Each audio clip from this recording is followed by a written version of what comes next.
This is a very passionate podcast. I'm Mario. Super very passionate people. I'm very passionate. Very, very passionate about it. Very passionate people. She's one of the most passionate people. Or maybe you don't know shit and you want to learn from the best. Very passionate. Hey, hello and welcome back to I Am Very Passionate. I'm Mario. I'm Jessica. And we're back for another week of Coco whining at the door. She's not coming in here. She wants to eat you. She does. She tried to eat him today. She tried to stiff my balls. That's different. She has a thing for crotches and butts. Some dogs are. Yeah, well. But, oh my god, no, that's what I was going to tell you about. So, Samsung announced this new little robot, and it's this little tennis ball that follows you around.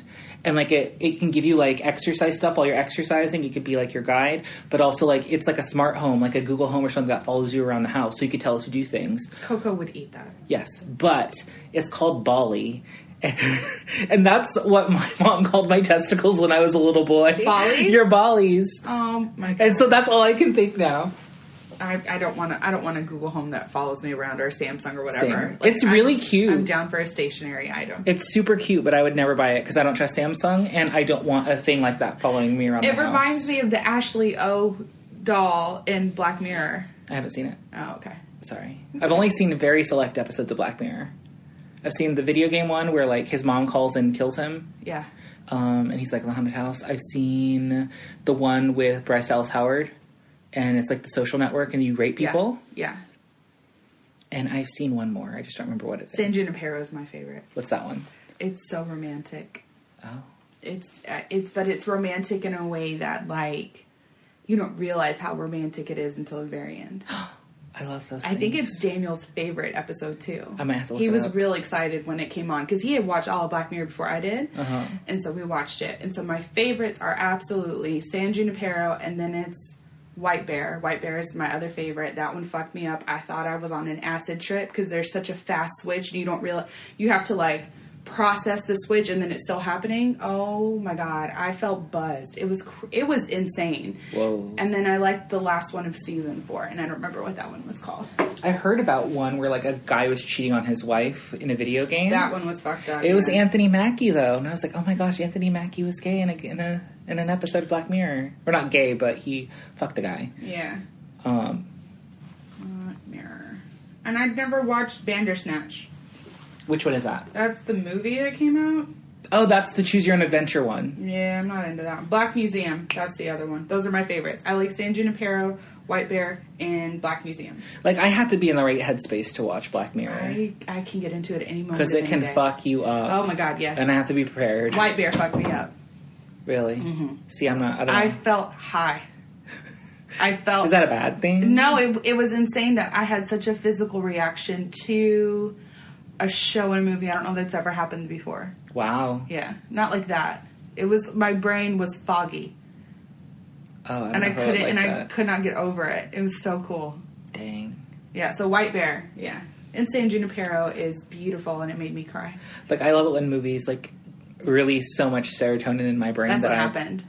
That's how I feel with Crazy Rich Asians. No. The ending when that ring, he proposes and the ring is there, like, every time it makes my heart soar. It's just so good. I know it's coming, but I cry every time. It's just so romantic and beautiful. Now I need to know your response to White Bear. Oh, God. I'm scared. What if I don't like it? It's okay if you don't like it. It still had the same reaction for me. It won't bother me at all. Oh, okay. I feel like there's a part of your brain missing. But you really should watch San Junipero. And, like, in the dark, by yourself. And cry? It's like such a... Maybe you will cry. Is it scary? No. San Junipero is not scary. It is just stunning. It's about a relationship that spans, like, the course of time. Oh. And it's just amazing. It's the most... I don't know. It's amazing. Does it have a happy ending? Yeah. Okay, good. It's a sad happy ending. Because you, as the audience, are realizing what's happening. And it's sad, but then you realize how romantic it actually is. Mm-hmm. Oh, my God. It's so good. Oh, gosh. It's amazing. I'll have to check it out. Those are my 3. San Junipero, White Bear, and Black Museum. You would love Black Museum. It is very vengeful and vindictive. And what the fuck are you saying about me, bitch? I think we all know. So, I cannot deny I enjoy when somebody gets their just desserts. In a social justice kind of way. Oh, work. Oh, yeah. so like it's like racially?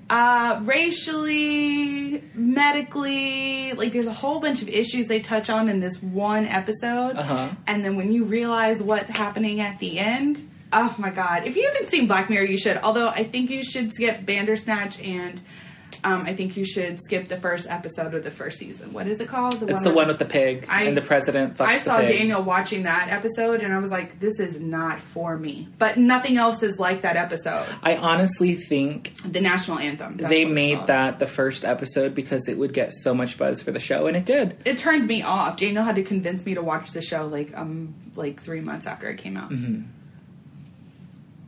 But anyway, let's get on to icebreakers, because that was not on the topic list at all. That's a recommendation from me to you. Okay. Okay. Let's go. So the first thing we want to talk about was a follow-up to last week's discussion in Nikkietutorials. Mm-hmm. She recently went on Ellen DeGeneres and did an interview about the situation, and we had some mixed feelings about it. Yeah, I really did. I told Mario I watched it, and I was like, I don't know how I feel. I have to watch it again. I watched it like 3 times. And we just watched it before this. Yeah, to figure out what I didn't like about it. I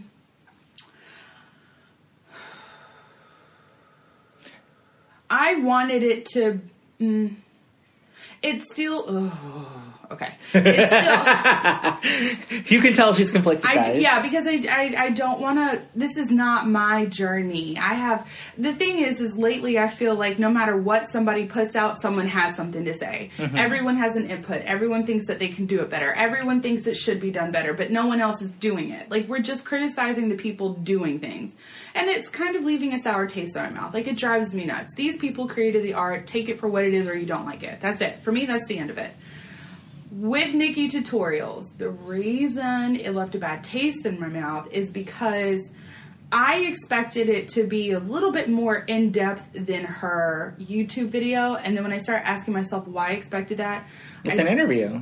But beyond that, I feel like there's stuff that she's still really cautious about not sharing. So I still feel like I'm not getting the whole truth about everything. I think it's great that she's out. I love that she's gotten so much support. We should support people like Nikkietutorials.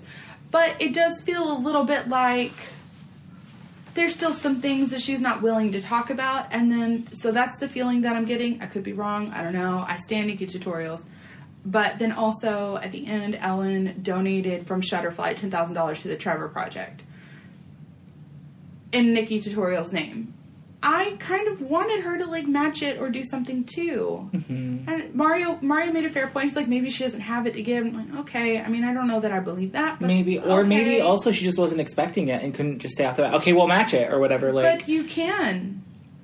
I guess, I'm about to look up her net worth. No, I'm not saying that she can't match it. What I'm saying is... Caught off guard? She was caught off guard. Because Ellen always surprises a bitch with a $10,000 check. That's her MO. So then you're not really surprised, are you? I guess. But, like, I don't think Nikki was thinking that. She's like, I'm just going to tell my story to get trans rights out there. And she may not have thought this was, like, something... Like, usually when Ellen gives out a $10,000 check, it's because somebody's struggling, or somebody nominated them, or something like that. Like, this isn't a typical situation where Ellen would give out a $10,000 check. So she may not have... Maybe. But honestly, like, they really didn't give her a chance to react, because, like, it seriously, like, she's like, we're doing 10,000? She's like, what? And then they shoved the check in her hand, and she's like, oh my gosh. And then, like, it said, she's like, we'll see you next time, bye, click. And I was like, whoa, that was so fast. Like, to be fair, we watched it on YouTube. We didn't watch it on Ellen, so maybe it looked a little... There weren't as many jump cuts, I think, probably. Yeah. $2.6 million. She's worth $2.6 million? Is that in American dollars? Or is that in... It's US. Euros. It's not, okay. It's not euros. No, I mean, that's a lot of money. She has it then, but I don't... Like I said, maybe she just didn't have an opportunity. But I did expect her to be a little bit more in-depth. That was last year, though. I did expect her to be a little bit more in-depth because she... It's an interview. Usually with an interview, they ask hard-hitting questions. But, I mean, I will say Ellen is notorious for giving a softball interview. She's not going to push the issue. She's not going to do anything. She's just going to... She wants to be perceived as friendly. Yeah. Even though I've heard multiple reports that she's not, which really bums me out. I don't know that I believe those reports. I've heard a lot, though, over the years. But isn't it also... It's all an act. It's all an act? Okay. Like, that's what I've heard. But also, like, you hear about women being a bitch, and they're not necessarily a bitch. They're just handling things the way that a man would, but in a woman's body, and people don't like that shit. Potentially so, but, like, from what I've heard, like, she is very cold when the camera isn't off. She's very distant, which I get. Like, she could be an introvert, and this is all an act, because a lot of introverts do that who are performers. Yeah. Like, when they're not performing, they're a completely different person. What Mario means by he's heard is just like news reports, though. This isn't. Oh yeah, like gossip blog, not even news reports, gossip blogs. Yeah, like it's not like his homie's been like, listen, Ellen's a bitch. Yo, we're not saying that. It doesn't matter. Ellen's done a lot of. I love Ellen. Yeah, Ellen, me too. Even if she is a bitch, I'll take it. I'd rather you be a bitch than fake. Like, my most prominent memory of Ellen is like watching her stand up with my dad. And it was the first stand-up she did after she came out, and it was her whole story of coming out. Mm-hmm. And the fact that my dad watched it, I was just like, oh, well, maybe, like, he'd be accepting of me. So, like, it was a ray of light in my life. So I always will love and be grateful for Ellen, no matter how she is said to be acting towards people. I remember Ellen, like, coming out on her show. I wasn't old enough for that. My mom, I think, used to watch Ellen. I feel like I saw clips of that show all the time. It never interested me. I didn't really like sitcoms as a kid. Now I like all those 90s sitcoms. I never watched them when I was younger.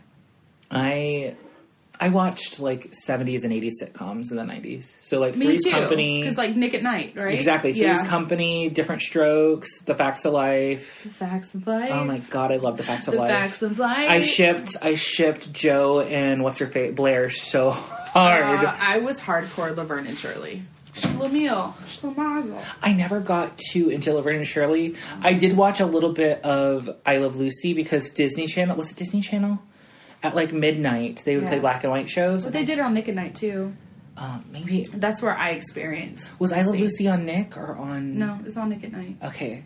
No, I watched the Mickey Mouse Club. The original Mickey Mouse Club on Disney. That was also not my jam. I had such a crush on the host guy. But anyway. I never watched them. Never watched the Mickey Mouse Club? No, not even one episode. And I used to think Annette was the most beautiful thing. And then I found out everybody loved Annette. And I was like, oh my God, I wasn't crazy. Because Annette was like the quintessential like Mouseketeer. Everybody loved Annette. I don't even know who that is. Oh my gosh. Me and the Mickey Mouse Club are not friends. Like, we just never really I feel like if out. you see her picture, you might recognize her. She was went on to become like a famous actress. Oh, she's a famous actress? Okay, maybe, yeah. I was going to say the only things I've ever watched of Mickey Mouse Club is when they talked about Britney, Justin, Ryan Gosling on the new Mickey Mouse Club. Oh, I never watched the new Mickey Mouse Club. Me either. I just seen snippets in their documentaries and stuff. But she was like a gorgeous person. I don't know. I don't recognize her at all. All these pictures are so low res. Holy cow. But she was, like, very, very gorgeous. She's beautiful. I just have never seen her before. But anyway. Yep. Anyway. Moving on. How do we get to that topic? Sitcoms. Something about sitcoms. Ellen. Okay. Ellen, yeah. All in all, like, Nikki did an interview. I expected more. It was flat. It was very flat. I think that's what bothered me. I feel it was also very rushed because literally Ellen probably, like, booked her a flight and said, okay, come out and talk right now. Yeah. Like, it's like, what, a week after it happened? She flew her from the Netherlands. Maybe not even a week. She released it on Monday. Oh, yeah, less than a week, because this came out last week. Yeah. Yeah, so she released that video on a Monday, and then by Friday she was on Ellen? Yeah. Holy shit. Yeah. Yeah, so, I mean, there probably wasn't a lot of time going into this. They probably weren't... And she's still processing everything. Absolutely. And that could have also been why she gave her a softball interview, because she did not want to push things, especially... She's probably in a very emotionally delicate state right now. Yeah, I'd imagine so. And so... That puts it in a different perspective for me, then. Yeah. Okay. But sticking with talk shows really quickly, Wendy Williams farted on TV. Oh, and it was so fucking funny. And she tried to play it off. And then I like read like this article about it, and she's like, you could see her lean over at this moment to try and perform what's called the one cheek sneak, which is a way of silently farting by spreading your butt. But like you can hear her mic picked it up, and it's just like a really quiet like noise. You haven't seen this? No, I told you. I'd listen. I respect. Not even respect. I feel really bad for everything she's going through and everything she's going through in the media, and I feel like she's had a rough couple years. But I have never been a Wendy Williams fan. Yeah. I don't like her talk show. I don't like how she talks about people.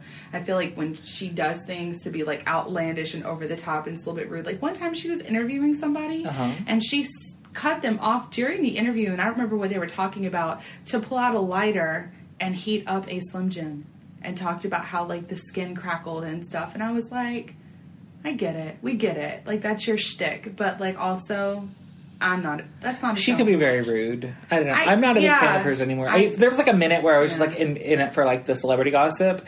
And then, like, she went through all that shit and they had that panel, and I really liked it when it was just a panel of people.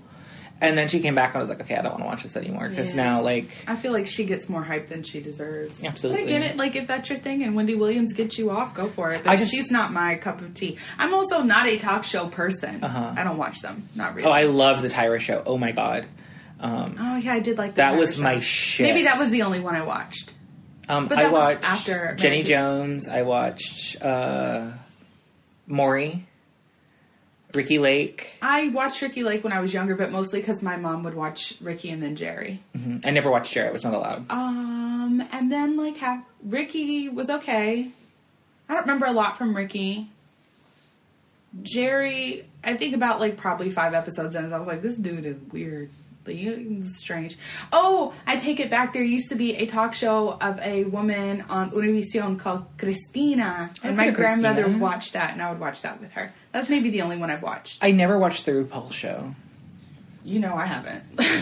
Well, no, like, RuPaul has a talk show now, but there also used to be a talk show in the 90s, and it was him and Michelle Visage interviewing, like, pop people. I'm not really a big fan of hers anymore. I just always find it hilarious when people fart on national television. Why? Because it's funny. Farts. I'm still like I'm still a 5-year-old boy, and like farts always make me laugh. I think there was like a 6-month period where I was like, yeah, farts are funny, and then I was like, oh my god, it's not funny. Did you not see that clip of the woman on Wheel of Fortune who farted? No. And Pat Sajak tried to help her play it off. No. And then she's like, "Excuse me." It was so funny. No, never saw it. Like, she went to lean over to spin the wheel, and that, like, the pressure of that caused her to fart. No. Because she was nervous. No. We'll have to show it to you. That's okay. I'm good. I can imagine it. So funny. Oh, my God.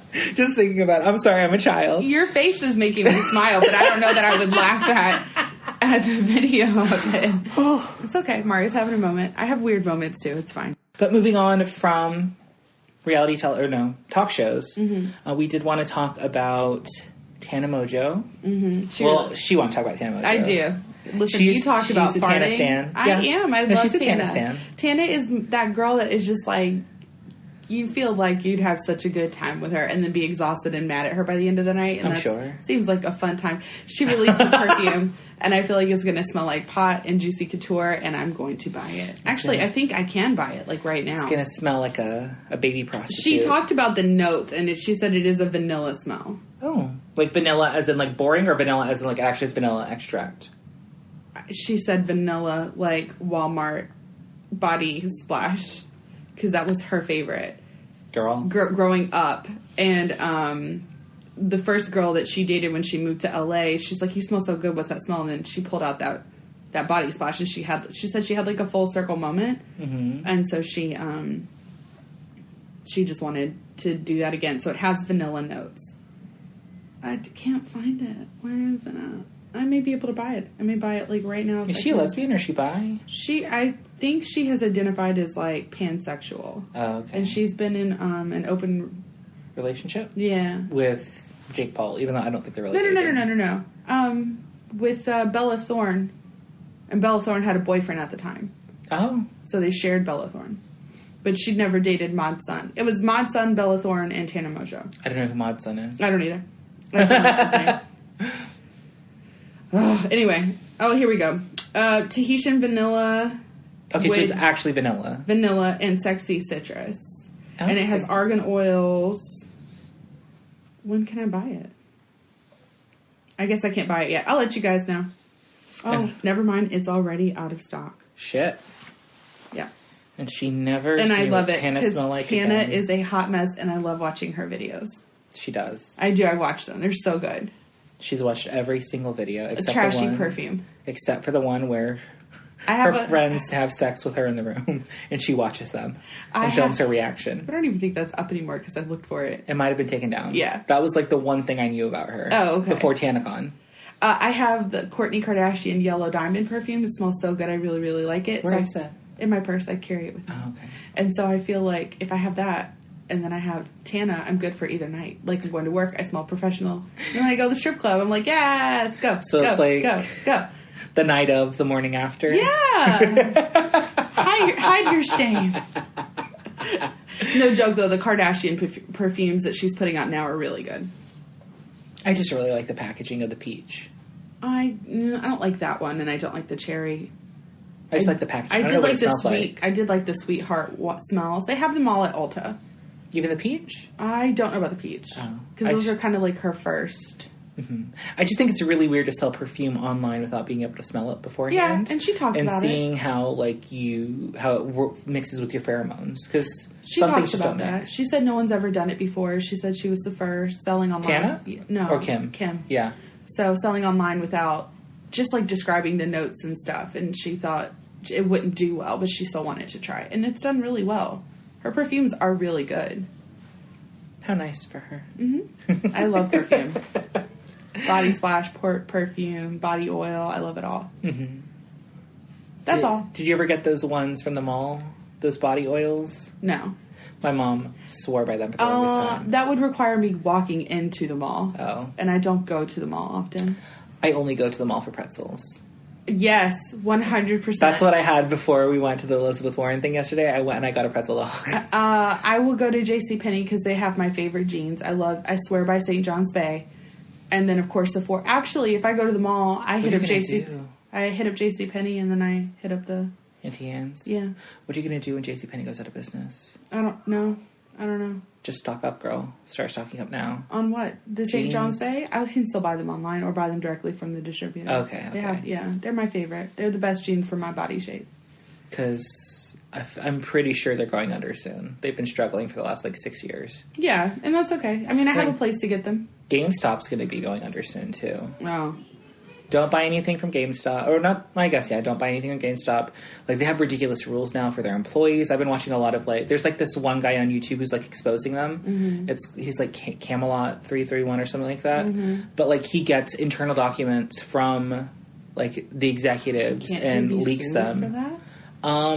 Well, he's not the one obtaining them. They're being sent to him, and he's just revealing the information. Oh, okay. So I don't think he's not the one physically stealing the information. He's just sharing the information. Okay. But they are trying to sue him, but they don't have a leg to stand on. He's in possession of stolen goods or stolen stuff. So but I don't technically, you can. He talked to a lawyer and said they don't really have much of a case. So I think he's fine. Okay. But also, they can't afford to go to a big lawsuit to sue somebody for nothing. Because they're literally hemorrhaging money right now. Their big thing right now, because nobody's going to GameStop anymore. No, not when you can go online. Well, on top of that, a lot of people are buying digital video games now. They don't care about physical copies. I do, but a lot of people don't care about physical copies. No. And then also they overcharge you now. I've never been more grateful for digital video games because now we don't have those green cases everywhere. Yeah. I love it. But then also they are trying to force people to sell them their phone. Not force, but harass you into selling your phone. They have to do so many, phone quotes a day, and if they don't, they get fired. Oh, yeah. That's the beginning of how Books A Million went out of business. They were trying to sell phones? They were trying to sell, their Barnes & Noble type card.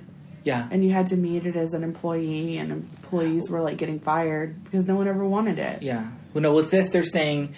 You have to try to convince somebody, the phone they have in their hand, say, we can give you this much money for that. And I can quote it. They have to quote them on it. And if they don't, they get in trouble. And if they don't do it so many times, they get fired. But that's so stupid. Who's going to walk out of GameStop without a phone? Exactly. That's the stupidest fucking thing. But the reason they're doing that is because they can take the phones that they buy, give them to this reseller who will give them more money than they spent on it. Then that's their So they can recoup some losses before they go. Who is on your business plan that told you that was a good idea? They're trying to make the stock a certain price before they sell it all and then just let it fall through. That's what's happening. So dumb. It's so shady. Yeah, I mean, shady, but also stupid. They're going to go out of business No one is going to sell their phone to GameStop. Not when you can trade it in and get a different phone. Mm-hmm. Anyway, we need to move on to the next topic. Work. So lastly, in Icebreakers, we wanted to talk about the Eminem music video. Mm-hmm. So I was sent this by a friend, And I rolled my eyes, and I was like, I don't really want to watch it. She's like, no, you need to watch this He's video. talking about Darkness. Oh, yeah, it's called Darkness. It just came out. And so I watched it. And at first I was like, oh, this is really depressing. And then as it got on, it's like, oh, this is really fucking disturbing. And as it kept going, it just made you think. And I don't know. It ended up being very good. Like, the premise of the video is he's rapping from the perspective of the Las Vegas shooter. Yeah. And it depicts everything. Not actually shooting people directly, but it shows him shooting out the window. Yeah. And he, like, brings up all the different arguments about, oh, well, he wasn't a licensed gun owner, or, oh, he had mental illness, or, oh, this or that. Like, he had none of this. He was a licensed carrying person, and he just happened to buy all this shit and go kill people. So he's kind of arguing that's not really a good enough argument. And then he kind of juxtaposes it at the end with a bunch of news reporters reporting on these and kind of sensationalizing it, but also in the shape of, like, the United States, and then the flag shows up in all the screens. It's really good. It's Mario really likes it. It's on his playlist. This can't go on my playlist. You can't listen to this. Mm-hmm. I was shocked, honestly. Like, I didn't expect something so poignant to come out of Eminem. But I also am not a big Eminem fan. Eminem is very dark. He has a lot of poignant stuff, but it's always dark. Mental illness and dark thoughts have always been, like, his forte. If you listen to Eminem when he was out, it's on Mario. A lot of his albums, his deeper cuts, are disturbing as fuck. Yeah, see, I always only ever exposed... This is not even as disturbing as some of his stuff that he's put out. Damn. Yeah. Because I've only been exposed to, like, Slim Shady Eminem stuff. So, like, all the funny shit. Yeah. I had a boyfriend in high school who adored... Yeah, he loved Eminem. So we would listen to some, like, really messed up shit in the car. And I'd be like, I like reading about serial killers, but I don't want to listen to one tell me how messed up they are. Do you think he's a serial killer? No, not at all. But I think that he is really fucked up and has mental illness, and he knows it, and that's what drives his art. Maybe. I think that's I think that's what it is. I did like the video.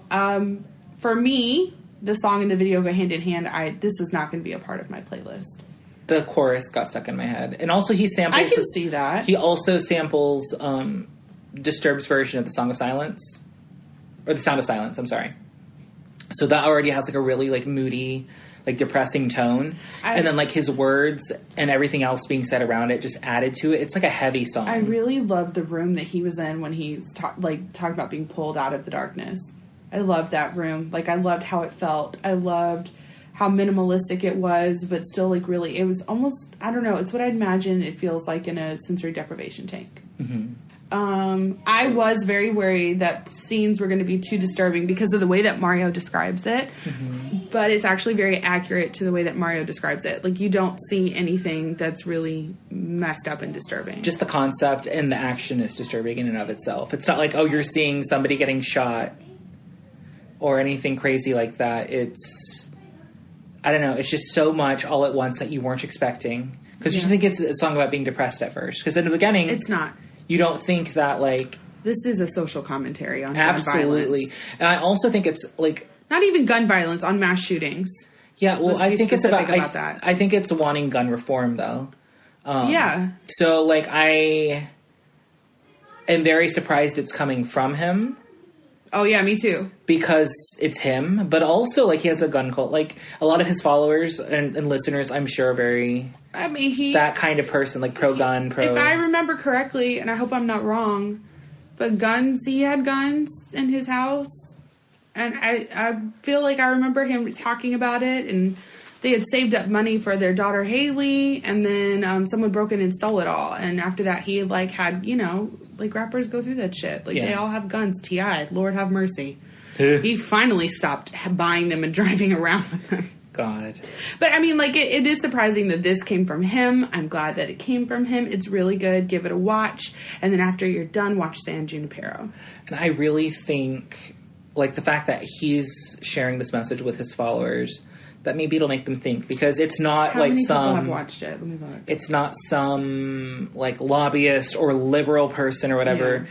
I mean, he might be liberal. I don't really know. But he's never really been vocal about politics. Exactly. And this is the first time I recall him being vocal about politics. Or ever. Other than that diss track. He did a cipher against Trump. Because he's very like anti-Trump. 1.2 million... Yeah, well... 1.2 million views. Wow. So, I mean, that's not that many compared to Nikkietutorials' I'm Coming Out video. I'm so sorry. 1.2 have liked it. 21 million views. Okay, good. Yeah, then a lot of people have seen it. How many have disliked it? 30,000. Okay, that's not a lot. That's a very good ratio. And I also have to say this. I thought he was really hot in the video. I'm not going to lie. No, I mean, he's seeing him with the bleach blonde hair. It's gross. I can't ever, like, if you wear fun colors in your hair, I think it's great, wonderful, but I can't ever see your features unless you have, like, a natural hair color. Does that make sense? No. For me, I just focus on the hair, and I feel like it's not natural, so I can't see your natural beauty. So when he had, like, platinum hair, it was never a good whatever. He had a little scruffy, little cute, little dark hair moment. I was into it. And also, I like dark hair, so whatever. Yeah. He's the only white guy she'll ever go for. No. I don't know that I would go for him. I just thought he looked hot. And normally, don't want to that's high praise from... I don't want to have sex with Eminem. I feel like that would just give me all kinds of bad juju's.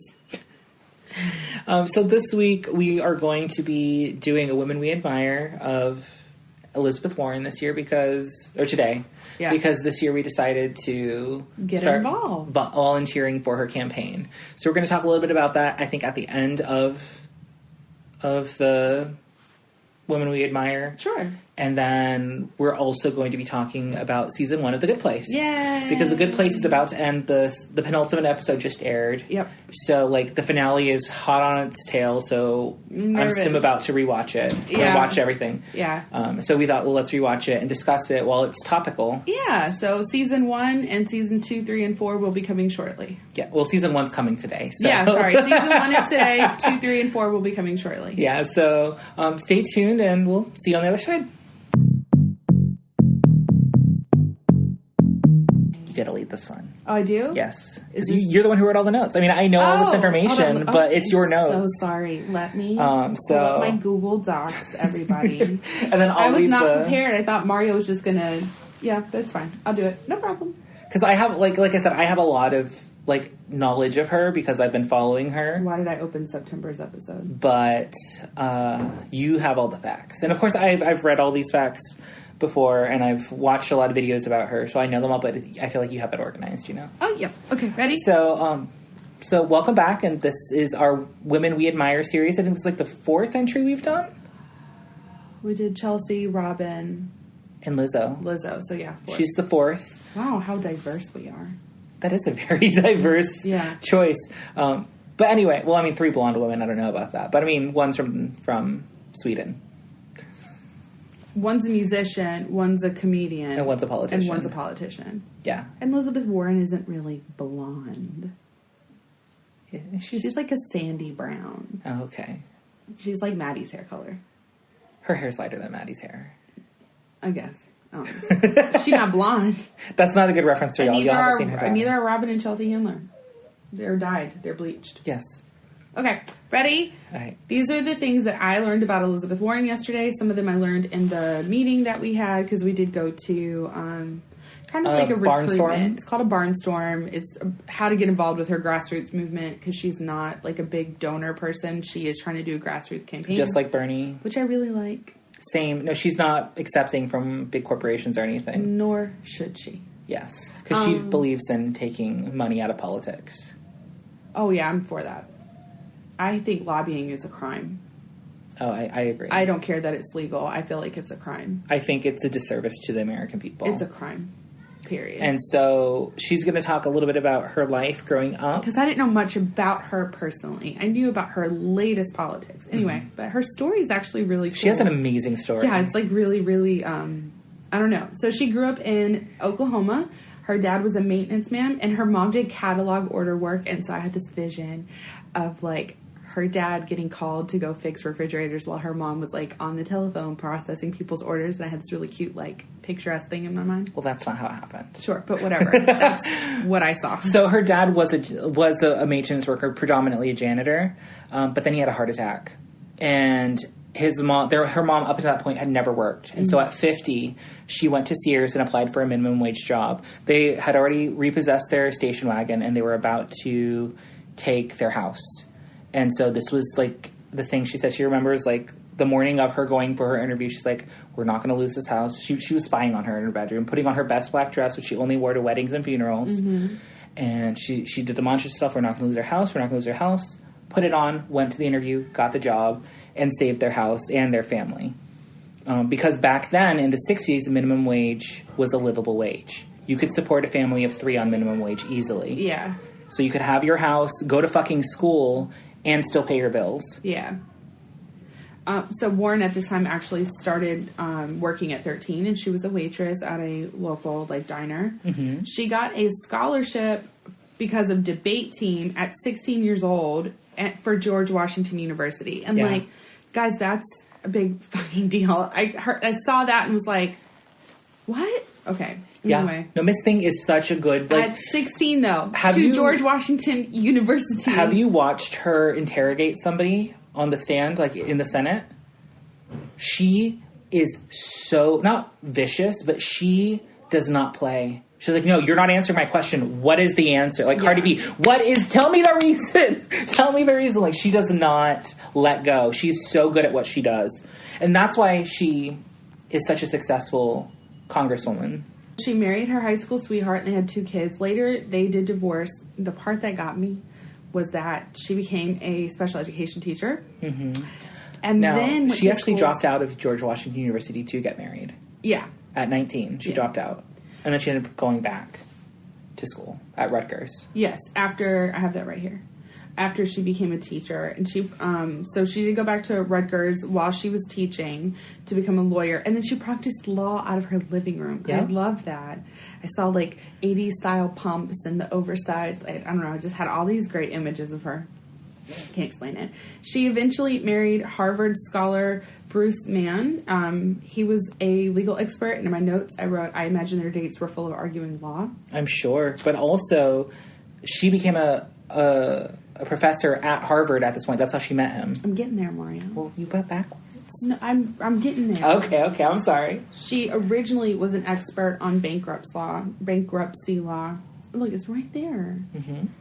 And then became a law school professor at Harvard. And like Mario said, that's how she met Mr. Bruce Mann.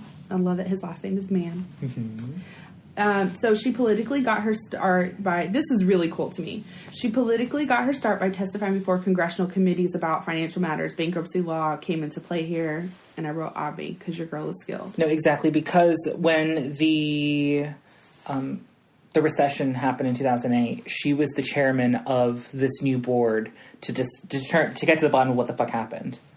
And she was appointed by Obama to do this initially, and that's why she kind of rose to prominence. And people saw, oh, this woman knows what she's doing. Because with her interrogating these people, it's insane how good she was. Yeah, she's like, but you did not answer my question. This was my question. What is the answer? Yeah, don't start no shit. There won't be no shit. Exactly. Yeah. No, I feel you. So she wrote a lot of books. Somewhere in my notes I wrote, book club. The first one was The Fragile Middle Class. I wrote high up, but I meant hi, Elizabeth Warren, speak to my heart, because I'm middle class. Another book that she wrote was The Two Income Trap, Why Middle Class Mothers and Fathers Are Going Broke. It was released the year I graduated from high school, and so that was putting all this into perspective for me. She's been doing it a long time. Yeah, she really has.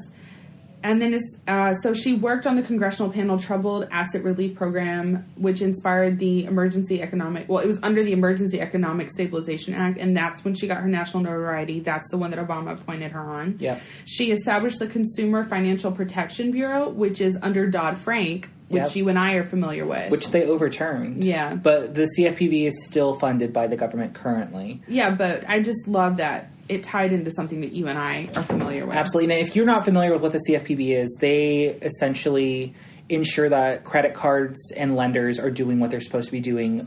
If you guys hear breathing in the background, Coco's joined us. She's very passionate about Elizabeth Warren. Apparently. She's a big fan of her dog. Oh my gosh. Okay, go ahead. Oh, it was me? You. What were we talking about again? Frank Dodd. Oh, Dodd-Frank. Dodd-Frank. Which recently was overturned by Republicans. But essentially it's a consumer protection agency that ensures that financially and with their laws and everything, in terms of your terms and agreements. They're fair to the borrowers, because the whole recession happened because student loan people like Fannie Mae and Freddie Mac, or Sallie Mae and Freddie Mac, and loans, like banks that provided loans, were giving people rates or terms that they could never pay back realistically, and they were going to foreclose on, and then they would own all this stuff. Yeah. So it's essentially in place to try and protect people as best as possible. And she's the one who actually, it was her idea. She's the one who established it or came up with the concept, and she was supposed to be the head of it. But no, you stop talking. Am I confused? My turn. No, it's my turn to talk now because I have notes on that. Okay. Mario told me to lead it, and then he takes over every bullet point I have. I'm so sorry. It's okay. So, to what Mario was saying is that Warren structured and staffed the bureau. So she's the one that tasked the people from financial areas with, and I loved it because the article I was reading said fraud and chicanery. What the fuck is chicanery? Just like fuck ups, like just like hoopla. It's another word for like hoopla. But Obama eventually did not elect her as the head of the Consumer Financial Protection Bureau, which I think everybody was expecting. And then I wrote Obama. Well, he originally announced her to be the head, and then when they went time to put the person forward to be confirmed, he realized the Republicans would not confirm her because she was so harsh to them. So I said, Obama, I love you, but what the fuck? And then I said he obviously thought Republicans wouldn't take a liking to her. Because anytime the president appoints somebody like that, they have to be confirmed by the Senate. Yeah. So in 2011, she got 96% of the vote for the Democratic nomination for U.S. Senate. Ted Kennedy previously held this office, and this was like after he had passed on. I wrote "Rip Teddy." She was up against Scott Brown. Scott Brown was already elected for the special election to replace Teddy, but Elizabeth Warren killed it with her Harvard smarts and her blue-collar background and won that bitch and drove her awesomeness on home. On top of that, but the reason she had so much prominence is she did a really impassioned speech about inequality, and that went viral.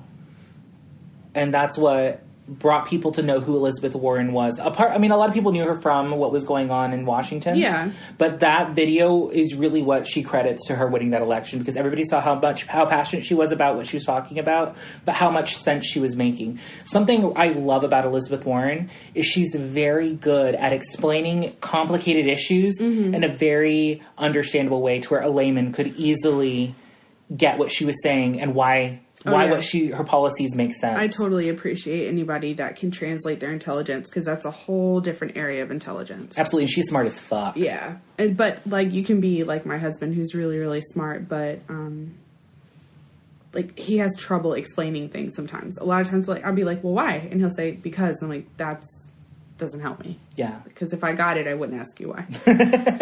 I'm just saying. Warren was accused of misrepresenting herself to her party as Native American. She explained that she was part Cherokee and part Delaware, and she knew this from family stories. Eventually, she did formally beat that bitch. I wrote Ted Kennedy, but Ted Kennedy's not a bitch. In 2012, and took office in January of 2013, and she's now the first woman to represent Massachusetts in the Senate. And she is the senior senator. Yeah. There is a memoir out there, and it's called A Fighting Chance, and I wrote You Fight Elizabeth. She actually has, I think, 11 books currently. Yeah, I'm ready to read all of them. Now, she did campaign for presidential election 2016, but knew that it was Hillary's moment to shine, and she stepped aside. # girls supporting girls. Yeah, like she's never been a huge fan of Hillary because they're so different politically. Hillary is a very centrist, for the most part, like in terms of fiscally centrist, whereas she's like more left. And so they never really agreed on that aspect. And, of course, she had a loyalty to Bernie because her and Bernie have been friends since she's been in there. Really since the whole Dodd-Frank thing. Because Bernie was a big part of the Dodd-Frank establishment as well. And so she did not endorse Hillary Clinton until Bernie dropped out. And then they had to have meetings and agree to terms pretty much because she does not like Hillary Clinton. That's fine. She still stepped aside. Yeah, no. I mean, she did what was right. And we stand Hillary, too. So it's okay. So what she did in place of that, she started aggressively questioning opposing cabinet nominees of the winner of that election.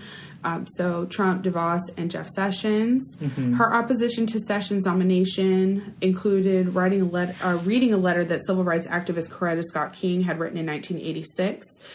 And it was also written to oppose Sessions in 1986. So because he's racist. Right. So basically Elizabeth Warren is like, shit hasn't changed. Everything in this letter was relevant then. Everything in this letter is relevant now. But she was cock-blocked and accused of impugning the conduct and no motives of and blocking the motives of other Senate. So your girl read the letter on Facebook anyway. Well, what happened was she was kicked out of the Senate for that day.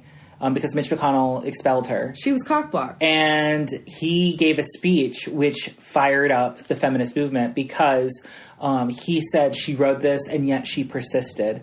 And so she persisted originates from that, yet she persisted. And so Hillary used it and now she's using it because it's a very strong point that women are going to continue to persist until they do what's right or get what's right done.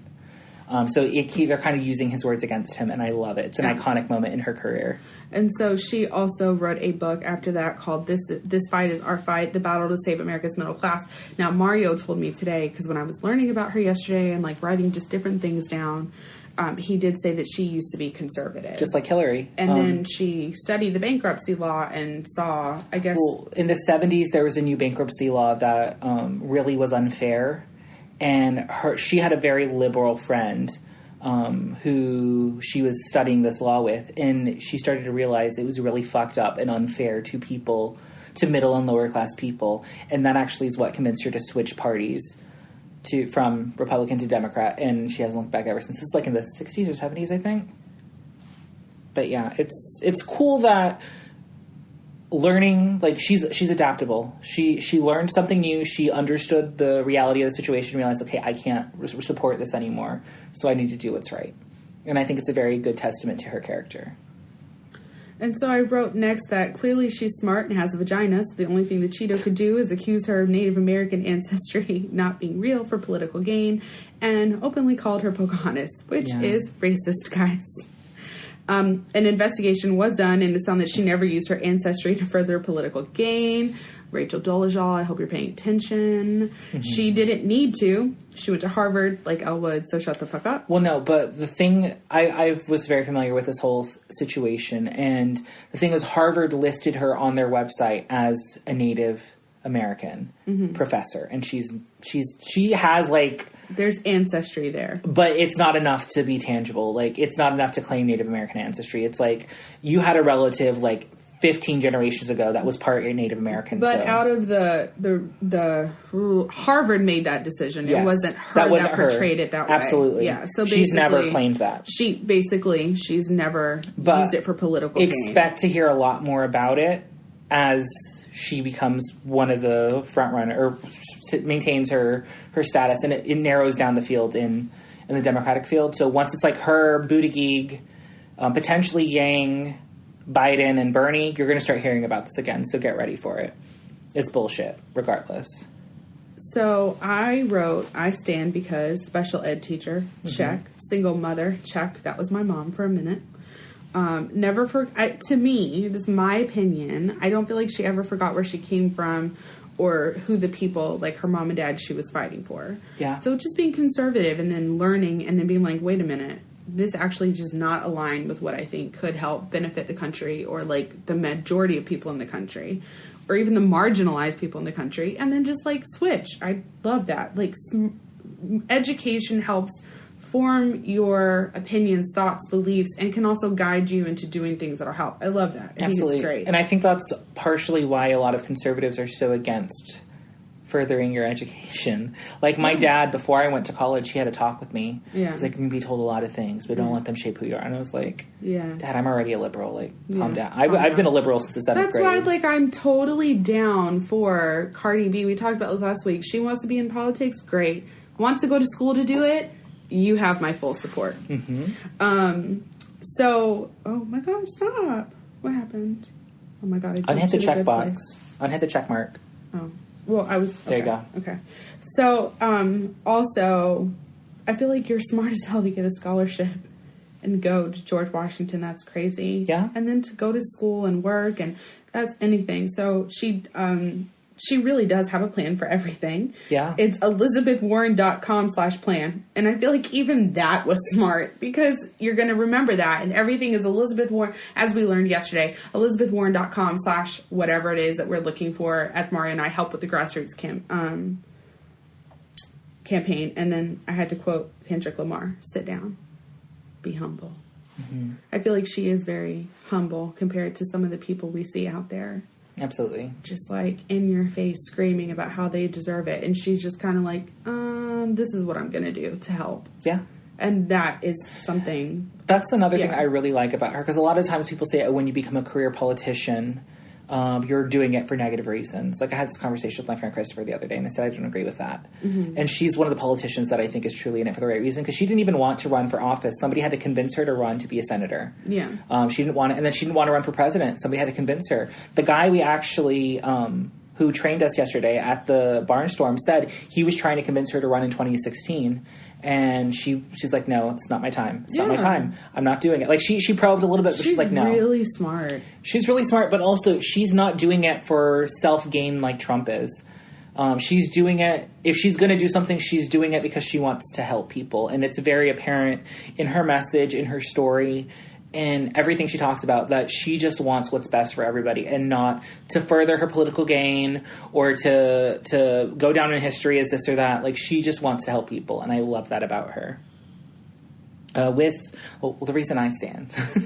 Because, of course, she does have a plan for everything, but also... I even said this at the meeting. The reason I support her is because she has a lot of great progressive ideas, but she's going to tell you how she's going to do that. Whereas I feel like Bernie Sanders, no offense to him, he'll say, oh, we're just going to do this and we're going to do that. But he doesn't say how we're going to do it. He doesn't have the logistics thought out. He doesn't have a step-by-step plan of this is how we're going to distribute that wealth. This is how what we're going to do with it. This is the amount we're going to tax them. Things like that. But then on top of that, I also feel that Bernie, though, like, if I take Elizabeth out of the picture, Bernie is so socialist that there's no way he's going to be able to get anything done. Exactly. Because, again, he is not a Democrat. He is an independent. He's a democratic socialist independent. So he does not have the backing or support of the Democratic Party in the way that Elizabeth Warren will. Because Elizabeth Warren has always been a Democrat when she's been in office. And she has worked with a lot of them. So they know the kind of person she is. Not that Bernie did not work with a lot of people. But a lot of people don't want to work with him. Exactly. Yeah. Unfortunately, like Hillary Clinton dragged him for that, saying that a lot of people don't. She's not wrong. She isn't wrong. So, I mean, even if we take Elizabeth out, I mean, to me, Bernie on his own is not a good candidate. He's too old. Yeah. I'm not ageist. I'm not saying that you can't be older, but, like, he's wearing. Yeah. As someone who's aging. Like, you can see it. We cannot have somebody in office looking That's the thing frail. that kind of bums me out. Like, the top people are, like, in their 70s. Like, Elizabeth Warren's about to be 70. But she don't look 70 and she don't act 70. That's and true. Bernie just had a heart attack. Yeah. You can be 70. I'm not but an Biden's ageist. in his 70s, and Bernie's 78. He's polling really well right now. Bernie? Biden? I heard Bernie was leading just a minute ago. I looked yesterday when we were at the grassroots thing. Oh, shit. Because they were talking about it. I was like, that doesn't sound right. Yang didn't even really make a dent, according to, like, all the polls I was looking at. But I'll look them up right now. Well, they were talking specifically about Iowa. Oh, yeah, but you got to take into consider all of it. But moving on, regarding her, we decided to... Well, I mean, she's been the person if you've been listening to this podcast, you know, she's been my choice since she announced it. Her speech announcing it always makes me emotional because she talks about being her father's daughter and all these things she's achieved. And now she's finally able to say she's a candidate to become president. And it was so beautiful to me, so touching. But also, I believe in her message so much. I see what she wants for America, and I wholeheartedly want it as well. And I hope she can achieve that by becoming our president. So we went to a barnstorm yesterday and met a bunch of people locally who are supporting her, and we're planning on starting to go canvassing and attending phone banks is it a phone bank? Yeah, phone banks. Phone banks to make outbound calls to potential voters to have conversations about her campaign and why we believe she's the best candidate to hopefully convince people to vote for her or support her. And we met with one of her campaign people who gave us essentially a training on all the different programs used to help track people. And I'm really excited to get started. And I'm a little nervous because I'm not that person to go out door to door and knock on the door. What's up? I don't know if I want to tell you. Uh-oh. Is she not polling well? Trump is leading. Oh, God. In Iowa. That's terrible. Against Biden. It's not a huge margin, but it's still there. It's against Biden, Sanders, and Warren, and I've called it. I think he's going to be the president again. I hope not. Me too. I don't want it, but I cannot let I have to tell myself that, the negative stuff's going to happen. I can't be devastated like last time. I know last time I was so devastated, and that's something I'm trying to be more realistic about. It's hard. Yeah. Because we're hopeful. We're hopeful, idealistic people that see the issues and want to change them. It's hard to be this way. Yeah. But I'm still going to do my best to help Elizabeth get elected if possible. Which is more of a reason for us to get involved. Yeah, because last time I only donated money. And I donated quite a bit of money, I'm not going to lie. I think I donated about like $200 and some dollars. She's behind Sanders and everything. Who, Elizabeth? Mm-hmm. Yeah, right now she is. But, again, it's any given poll. Like, as it goes on and things narrow down, there's a good chance she can surpass both of them. Because there's been times where she was ahead. Mm-hmm. And then there was, last week Bernie was ahead. Now Biden's ahead. So, it's going to keep... Buttigieg is climbing, too. Yeah, and so is Yang, allegedly. And I don't see that at all. I don't know where they got their information from. He's, behind... Gabbard is out, right? No, Gabbard's still in. He's behind Gabbard. Wow. Yeah, he's polling at 5. Did you see Tulsi Gabbard suing Hillary Clinton? For $50 million? No. Why? Hillary Clinton did an interview, not recently, it was about 6 months ago, where she essentially said... Fully prepared to roll my eyes as hard as possible. Where she essentially said there is a female candidate who is a favorite of the Russians and is being groomed as an asset. And... she did not say it was Tulsi. Yeah, I was going to ask that. But somebody else, I think, on her campaign confirmed, or not on her campaign, just from her and said, yeah, she's talking about Tulsi. Is it true? In terms of... is it a fact? Groomed as an asset doesn't mean you're working for their government. Groomed as an asset means they're appealing to her. I totally understand what that means. Is it true? That's what she believes. A lot of people believe that. Okay, so then great. Go at Hillary. I can't wait to see you lose. She's suing for $50 million, though. You're going to lose then. Because if it's at all true, you can't sue for something that's true. Yeah. Oh, my God. People are stupid. But, they're going to have to prove that she intended to hurt her. Love it. What have you. But she's also suing Google. So, I think Tulsi Gabbard is this how she's funding her presidential campaign? I think Tulsi Gabbard is kind of losing... her mind. I don't want to say it that way, but... come on. Losing a sense of reality as time goes on. Okay, fine. We'll say it that way. Because... Whatever. I'm going to call a duck. You know what I'm saying? I'm not going to be like, oh, look, that swimming bird. I'm going to call a duck. If you're trying to sue Hillary Clinton and Google... something's going on. You feel like you're being socially... Well, I feel like she has a fair case against Google because they were manipulating the search results for her, allegedly. And so if she can prove that, she can potentially get money. But regardless, I'm really excited. What's another important state besides Iowa? I know the focus is Iowa right now because the primaries are around the corner, right? Swing state. What's the next one? Florida's a huge one. Okay, let me look at Florida really quick. They don't even have polls for Florida. Let's check Ohio. Ohio's a big one. Yeah. But right now, I think they're probably focusing on Super Tuesday states because those are the ones are going to be the first ones to vote. Sure, yeah. And that's March 24th. Yeah. The day after my birthday. Okay. Biden is leading according to Emerson and Quinnipiac in Ohio. Mm-hmm. Sanders, according to Emerson, let's see, the spread. Okay. Biden is clearly in the lead in Ohio. Mm-hmm. Sanders is close behind. Warren is third. Mm-hmm. And Buttigieg is fourth. I think those are going to be the top 4. Yeah. And then they need to lip sync for the crown. And I know Elizabeth's going to have some stuff. I'm ready to support a Warren Biden ticket. I used to think that I wanted a Warren Sanders ticket. But if it's all chess... No. It's all chess, guys. It's all chess. That's what I have to tell myself. Like, I'm a social justice person. Things are right, and this is how they should be, and that's just not the way that the world works, and it's devastating. Yeah. But this is chess, and I am down for a Warren/Biden ticket. So, like, Biden president, Warren vice president, so when Biden dies, she becomes president? No. Warren president. Biden. He can go back to being a VP, because he's a great VP. But I don't know that he's a great P.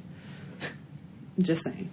I think in the end, it might be a Biden Kamala or Biden Warren ticket. Because I think he's going to have a female vice president candidate, because I think it would appeal to women, because he does have an issue with women. And if he were to do Kamala, he has an issue with black people as well. So it's all chess, guys. It is. So I mean, we'll see. I was talking to my best friend last night, and they went to her and her boyfriend went to a Booty Geek rally. Ew. She really liked him. I don't like him. She really enjoyed him. She liked the way that he spoke. She liked the things that he had to say. She is not for Biden at all. Like, at all. She thinks he's too problematic, especially with females. So, I don't know. They are... My best friend and her boyfriend are all about the Booty Geek. The reason I'm not for Booty Geek is he does not believe in universal health care. He does not believe in free free college tuition. He is very moderate. Like, he's so moderate, if you were to get a little bit more moderate, he would be a Republican. And that's why I'm not here for him. I want change. I want like, more progressive ideas to become a part of our reality, because we do need universal health care. We do need free or cheaper college education. You shouldn't be in debt for the rest of your life. To get a degree. To be able to get a degree, and then potentially not even have a job there for you, because that's a big thing a lot of millennials are facing right now, because boomers are not retiring anymore. No, so they're staying retire. They can't retire. They cannot retire. And so there's not jobs for us opening up, so we're just kind of here. So, I mean, it sucks, but I'm hopeful. I really hope Elizabeth Warren But also, guys, you don't have to go to college. You don't, absolutely not. I kind of feel deceived about that, because to me, I was told you have to go to college. I think it wasn't an option. But our parents, I think, felt that way. You know what I mean? Because that's what because society pushing you have to go to college. You have to be better than your parents. Right. So your parents wanted that for you, and I understand that. And I get that too, but I kind of regret going to college. But I mean, it is what it is. Yeah, it's fine. We'll get through it. But I'm really excited to volunteer and see how this goes. I think Mario's ready to do some phone calls. I'm ready to do some canvassing. I've done it before with a local friend of mine who ran for political office. She won, by the way. So I think the two of us doing that together. And everybody was really nice. And they invited us for drinks and wanted us to go hang out with, like, they called them Bernie's people. And she's like, we're friends, but Warren all the way. And I was like, okay. Well, I mean, Warren and Biden are friends. Not Warren and Biden, I'm sorry. Warren and Bernie are friends. They just had this big tiff where we talked about it last week with him saying he didn't think a woman could win this election. That was in the 80s. No, that wasn't. I swear that was in 2018. Oh, okay. They had a meeting in 2018, and she was talking about running for president, and she's like, I think a woman could win. So who made the tiff happen? Because she's not mad now. It happened 2 years ago. Nobody's mad. Neither of them are. Well, she's mad because... Were you not listening last week? No. Listen, but like she knew he said it, and all of a sudden now she has an issue with it. No, that's not what happened. That's not what happened. Okay. She doesn't have an issue with him saying that. So it happened... He said it, and what happened was she said she thought a woman could win, and he disagreed. That's all she ever said about the situation. Yeah. But she didn't bring this to the attention. Somebody in the media reported this, and she confirmed it, said, yeah, that did happen. But she's not saying he's not a feminist, he hates women. All of this. But the Bernie bros jumped on her and were, like, dragging her with an inch of her life because, oh my God, there's a video of him in 1980 where he said he believed a woman could be president. How can you think he's saying that? Just because he believed a woman could be president back then and still believes a woman could be president doesn't mean he doesn't think financially or it's not a viable thing in this current time against Trump. I just don't know if a woman can win against Trump. Right. I don't. We'll see. And I'm a feminist and I want a woman to win and I'm helping with Warren. Mm-hmm. But like Trump, there's something polarizing about Trump for people that are misogynistic, racist, assholes. Yeah. You people like that are the ones, the people like that are the ones that are voting. Then of course the woman can't win. But you know what? I don't think a black man could win either at this point. I really don't. I said it last year. We need a white man doing it. And I don't like Biden or Bernie. So I don't know. I mean, I like Bernie. I like Bernie. I feel the burn, guys. I was devastated when he left last time. But it's 4 years later and he just had a heart attack. And I have to be like, look, Bernie, you can make change, but you can't be president doing it. Yeah. And maybe he can. I don't know. This is just my opinion. I'm full of support, shit. It's fine. I will support whoever gets this nomination. Okay. I will be devastated if it's not Elizabeth Warren, but... I won't be devastated. I'll be sad. I don't think I'll be devastated because I let myself... I literally, broke when Hillary lost. I did not want to eat. I did not want to... I was numb. When it happened, I remember when it was looking like I just went to bed and I just couldn't sleep and I had the worst nightmares ever. And I was tossing and turning and kept waking up. It was I literally saw red. And I was so overwhelmed and for I think Daniel called it. I think I was laying on this bed and I was going back and forth with Sheena and we were trying to keep up because things were closing and Sheena's my best friend. She lives in Sacramento. And so she was like, these are what the polls are reporting here, keeping me up to date on what was going on where she was at. And I was keeping her up to date over here. And I was like, well, I have to go to bed. It's so late. And Daniel was like, he's going to win. And I woke up the next day and he had won. And I was just like, I was numb. Yeah. I shut off all my feelings. I was like, okay. I cried. All right. I was freaking out. I don't do feelings, so I shut down. It was a mess. So I'm not going to be devastated this time. I'm preparing myself. That doesn't mean I'm not going to try. Yeah. I'm going to try. But I feel like he's already going to... I don't know. And don't speak it into existence. I get mad at myself because I tell myself I'm not reading anything else about politics, and then all I do is stare at poll pages. Yeah. And that's all I fucking do. But you can't rely solely on polls. No, Hillary but I like on numbers, polls and she lost. I like numbers. She didn't.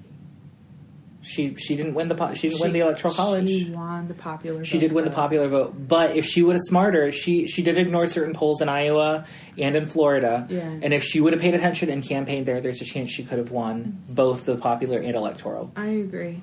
So I think it's a viable, possible thing. I look at polls because they're, they make me feel better. I like numbers. I like data. I like concrete. Just like Elizabeth. Yeah. Oh, I'm all about some data. Excel is my favorite thing on this planet. I hate it.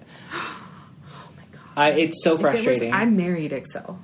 Yeah, you did. I feel like I married an Excel person. If Excel was personified in a human being, it would be that would be Daniel. Yeah. And then I think Sheena sent me something yesterday. So I was like, hey, I miss you. Let's talk. Oh, someone's jealous. No, she's doing a deep sigh. And they talked all night and I couldn't sleep. And then we texted so much. We had 3-hour conversation. We texted. Aw. Yeah. I feel like that's us sometimes. Yeah. Yesterday, we literally spent 2-3 hours together. And I called him Elizabeth, as soon as we left. We drove off and she called me. I was like, I'm too needy at this point. I need to stop talking to you. She sent me something that was I was like, how have you been? She's like, great, just working, loving Excel and drinking wine. And I was like, you're my soul sister. And you make me really happy. And I'm so glad I know you. Aww. Yeah. Anybody who loves Excel, I can get down with. I pay all our bills on Excel. I'm just frustrated with it because I learned how to use it back in high school, or actually middle school. I learned in college really and I well. never used it. Oh yeah. I learned how to do if you type this sort of code, it'll do an equation to calculate this. You can translate shit with Excel. I use it at work all the time. Everything I've learned about Excel, I use it at work to check my work. See, I don't use Excel. I love Excel. The only thing I use Excel for is to taking notes because you just enter information in the Excel document I use it for that too. Copy and paste it. And I like Excel because I'm terrible at math. Oh. So it's a calculator that holds all of my stuff. And that's true. Fantastic, and I love Excel. Hashtag we stand Excel. Yeah.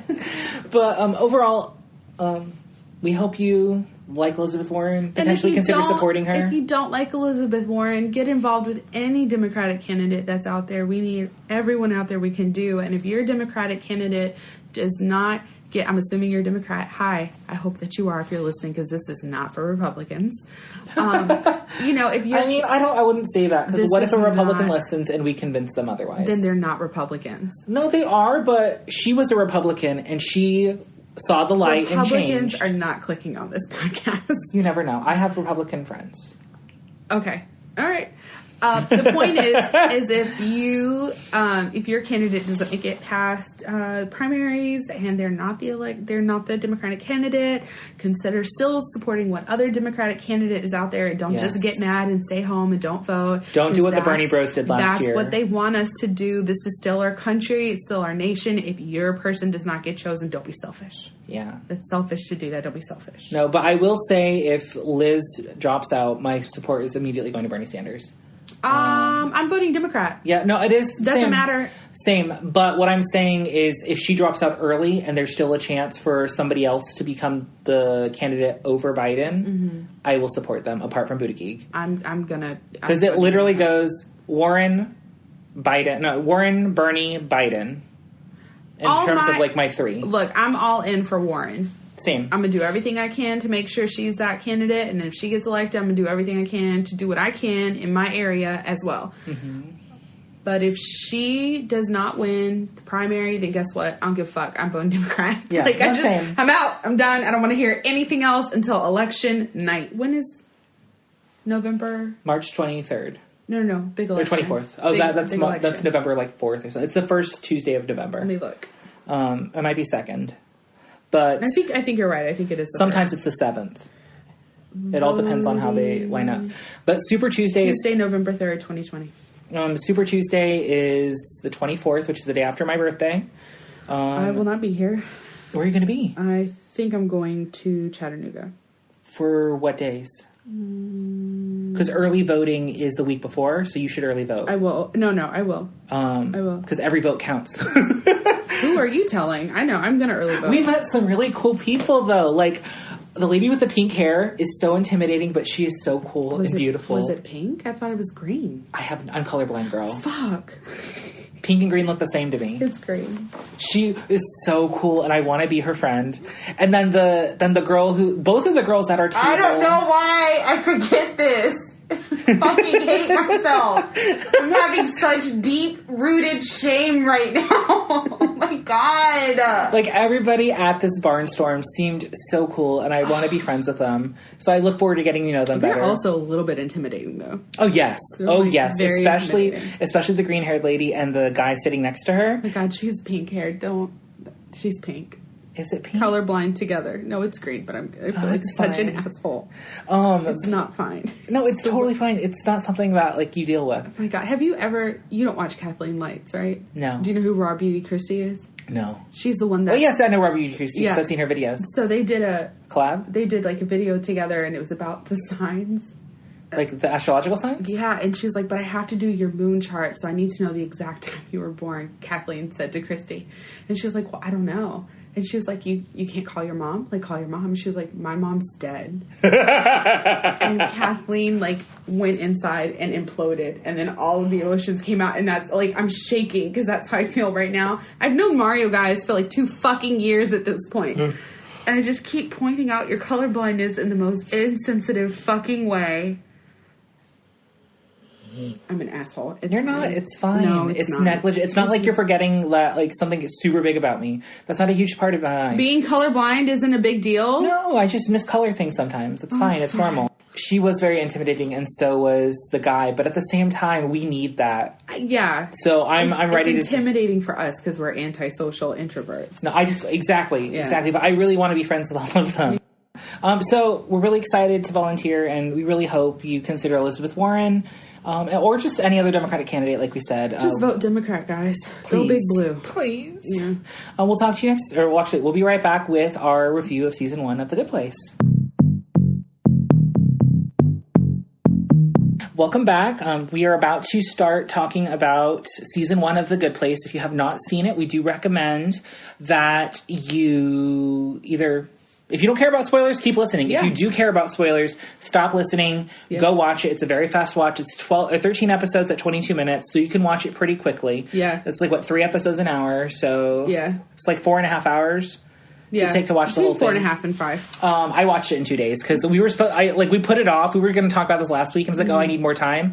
And I was so busy with life, and Mario's super social now. Well, not super social. I just have a lot of commitments now. Like the gym. Like the gym is like an hour and a half to 2 hours sometimes. As it should be. So it's a full like that. Like I literally go home. I try and do certain things that I need to get done. Like I'll start doing laundry or whatever, and then I'll leave, go to the gym forever, come back, and then I usually... Which is why I prefer working out in the mornings.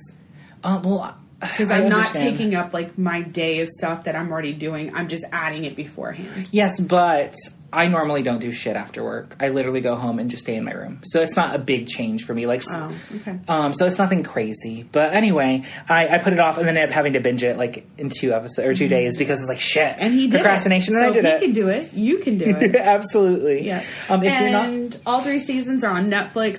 Well, the first 3 are on Netflix. 3 seasons are on Netflix, and the 4th one is on Hulu.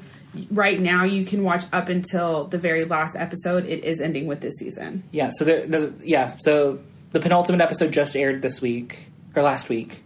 So it's up on Hulu right now, and the finale is this week. Yeah. I'm really sad, but me too. I'm happy to see how it ends. I'm actually going to catch up on all of season 4 so I can watch the finale. Absolutely. Yeah.